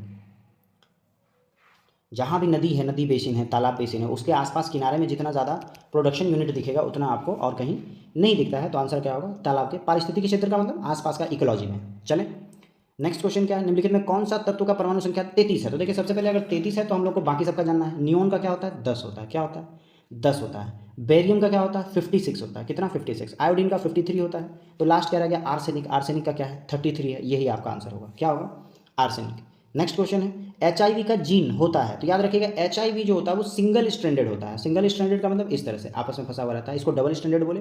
सिंगल स्ट्रैंडेड का मतलब आपस में ही मुड़ा हुआ होगा, तो याद रखिएगा सिंगल स्ट्रैंडेड का मतलब होता है SS आपको दिख रहा होगा यहाँ पे 2 ऑप्शन में। अब HIV में आपका DNA है या RNA है ये भी समझना है, तो याद रखिएगा HIV किससे है, RNA से है। किससे है, RNA से। HIV का फुल फॉर्म क्या है, ह्यूमन इम्यूनो डिफिशियंसी वायरस, ठीक है, HIV, तो ह्यूमन इम्यूनो डिफिशियंसी वायरस, ठीक है। चलें आगे, तो ये HIV में कौन सा जीन होता है, तो याद रखेंगे HIV में जो जीन है वो क्या है आपका SSRNA है, क्या है SSRNA है। चलें आगे, नेक्स्ट क्वेश्चन है क्वेश्चन नंबर 73, क्या कह रहा है 73 का निम्न से कौन सा कथन सत्य है, तो CO2 को शुष्क बर्फ के रूप में जाना जाता है, ये सही है, आपने पढ़ा होगा। CO2 गैस गुजरने से जल का दूधिया रंग होता है, कैल्शियम कार्बोनेट बनता है, ये भी सही है, और कैल्शियम कार्बोनेट को अकेले गर्म करने पर CO2 गैस निकलता है, ये भी सही है। तो आंसर क्या होगा, 73 का आंसर होगा टोटल करेक्ट। क्या होगा, टोटल करेक्ट, ठीक है। देखिए ये जो लास्ट का 2 है ना, ये वाला, इसका अपोजिट ये वाला है, ऐसा समझिए। नेक्स्ट क्वेश्चन क्या है आपका 74, जल में नमक को घोलने से प्राप्त होता है, तो देखिए जल में नमक को अगर मिला दें तो ऐसा कौन सा मिश्रण बनेगा, उसको हम लोग कहते हैं समांगी मिश्रण कहते हैं। होमोजीनियस मिक्सचर होता है, जिसमें कि हम अगर जल में नमक को मिला के अगर चेछनी से छानेंगे तो नमक क्या होता है, जल में के साथ कंप्लीट मिलके आर पार हो जाता है। नेक्स्ट क्वेश्चन और लास्ट क्वेश्चन GS का क्या है आपका, GS पूछ रहा है कोशिका आकार निम्नलिखित में से कौन सा युग्म सही है, कोशिका आकार का निम्न में से कौन सा युग्म सही है। लाल रक्त कोशिका गोलाकार होता है, ये सही है। पेशी कोशिका तर्क रूपी होता है, ये भी सही है। तो आंसर क्या होगा, 1 और 2 केवल है आंसर, बी नंबर आंसर है। बी नंबर आंसर में क्या है, याद रखिएगा रेड ब्लड सेल जो होता है RBC वो गोलाकार होता है, और जो पेशी उत्तक है वो तर्क रूपी होता है। तो चलते हैं हम लोग और 4-5 क्वेश्चन रीजनिंग की ओर। चलिए फ्रेंड, रीजनिंग के हम लोग इस क्वेश्चन को देखते हैं। ये क्वेश्चन बहुत ही आसान है और बहुत ज़बरदस्त है। यहाँ पर क्या है, आपको कंप्यूटर के स्क्रीन को बहुत ध्यान से देखना पड़ेगा। क्वेश्चन में देखिए आपको दे रहा है कि जो आपका प्लेयर है उसके लिए राउंड शेप दिया हुआ है, ठीक है, जो डॉक्टर है उनके लिए ट्रायंगल शेप दिया हुआ है, और जो आर्टिस्ट हैं कलाकार हैं उनके लिए रेक्टेंगल दिया हुआ है। क्वेश्चन क्या कह रहा है आपसे, क्वेश्चन कह रहा है कि कितने डॉक्टर ना तो खिलाड़ी हैं और ना ही कलाकार। देखिए आपसे पूछा कितना डॉक्टर, इनकी ट्रायंगल में ऐसा कौन सा है जो खिलाड़ी नहीं है, मतलब ये वाले सेगमेंट को कट कर लीजिए, और कलाकार भी नहीं है, मतलब ये भी कट कर लीजिए। तो आंसर क्या होगा आपका 27, तो ऑप्शन बी होगा। आई होप सो आप समझ गए मेथड क्या है ना। इस तरह का रीजनिंग का क्वेश्चन आता है और बहुत इजी होता है, तो इसमें कोई प्रॉब्लम नहीं। नेक्स्ट क्या कह रहा है, कितने खिलाड़ी हैं, ना तो कलाकार है और ना ही डॉक्टर है। अगेन पूछ रहा है कितना ऐसा खिलाड़ी है, यानी इस सर्कल की बात कर रहा है, जो ना तो कलाकार है, मतलब ये खत्म हो गया आपका, और ना ही डॉक्टर है, मतलब ट्रायंगल का ये भी खत्म हो गया। तो आंसर क्या होगा, आंसर होगा 25। मेरी बात समझे।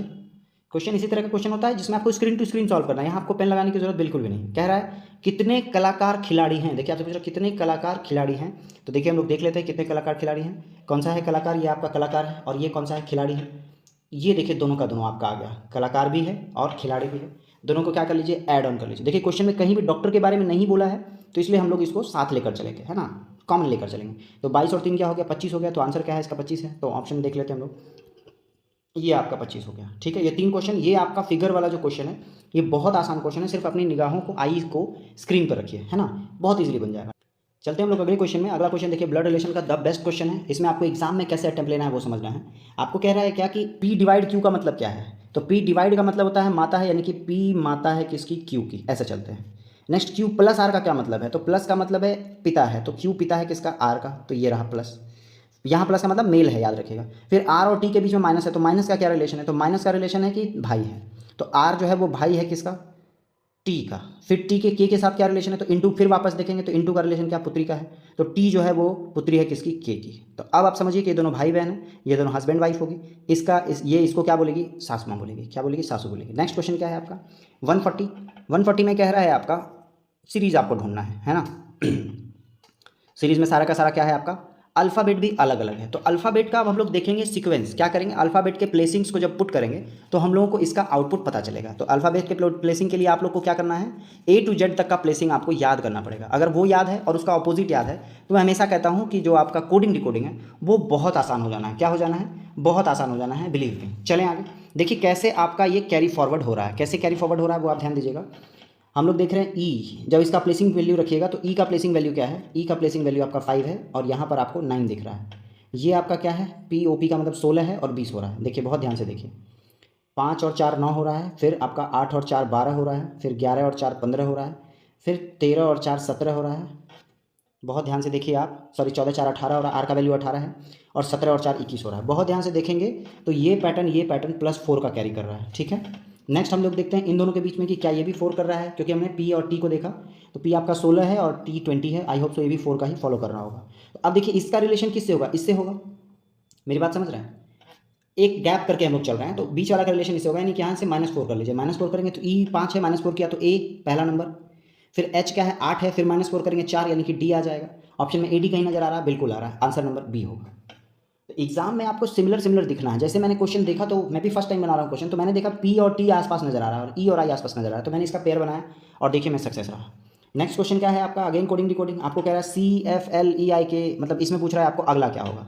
तो याद रखिएगा हम लोग देख रहे हैं C के बाद DEFGHIJK, तो K वाला आंसर होगा, तो 3 K। F के बाद GHI, फिर JKL MNOPQR होगा, तो देखिए पहला और दूसरा दिख रहा है।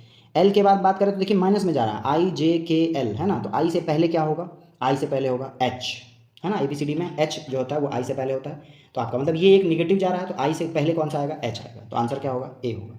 नेक्स्ट क्वेश्चन क्या है, अंग्रेजी वर्णमाला को विपरीत क्रम में लिखा जाए तो बाएं से 15वें अक्षर के दाएं 7वां अक्षर कौन सा होगा। माइंड ब्लोइंग क्वेश्चन है। देखिए अंग्रेजी वर्णमाला को विपरीत क्रम में लिखेंगे तो हम लोग लिखेंगे ऐसे Z Y X W U V, इस तरह से, ठीक है। ये आपका है, पहला हो गया हमारा। इसका कह रहा है बाएं से 15वां लेटर, तो देखिए बाएं से 15वां लेटर का मतलब होगा आगे से 12वां। याद रखिएगा टोटल 26 था, दोनों का जब हम अपोजिट का सम जोड़ते थे तो 27 होता था। तो 12वें नंबर पे हमारा क्या आता है, 12वें नंबर पे हमारा आता है L आता है, ठीक है। ये यहाँ तक हो गया। उसके बाद कह रहा है कि दाएं 7वां कौन सा होगा। फिर यहाँ से जब 7 कदम आगे चलेंगे तो 7 कदम आगे चलेंगे तो कैसे होगा, तो देखिए आपका 11 10 9 8 7 6 और 5, यानी सीधा सीधा 12 में आप क्या कर लीजिए और 7 जोड़ लीजिए, या उधर से आप आइए 15 में और 7 जोड़ लीजिए, तो 15 और प्लस 7 क्या हो जाएगा, 22 हो जाएगा।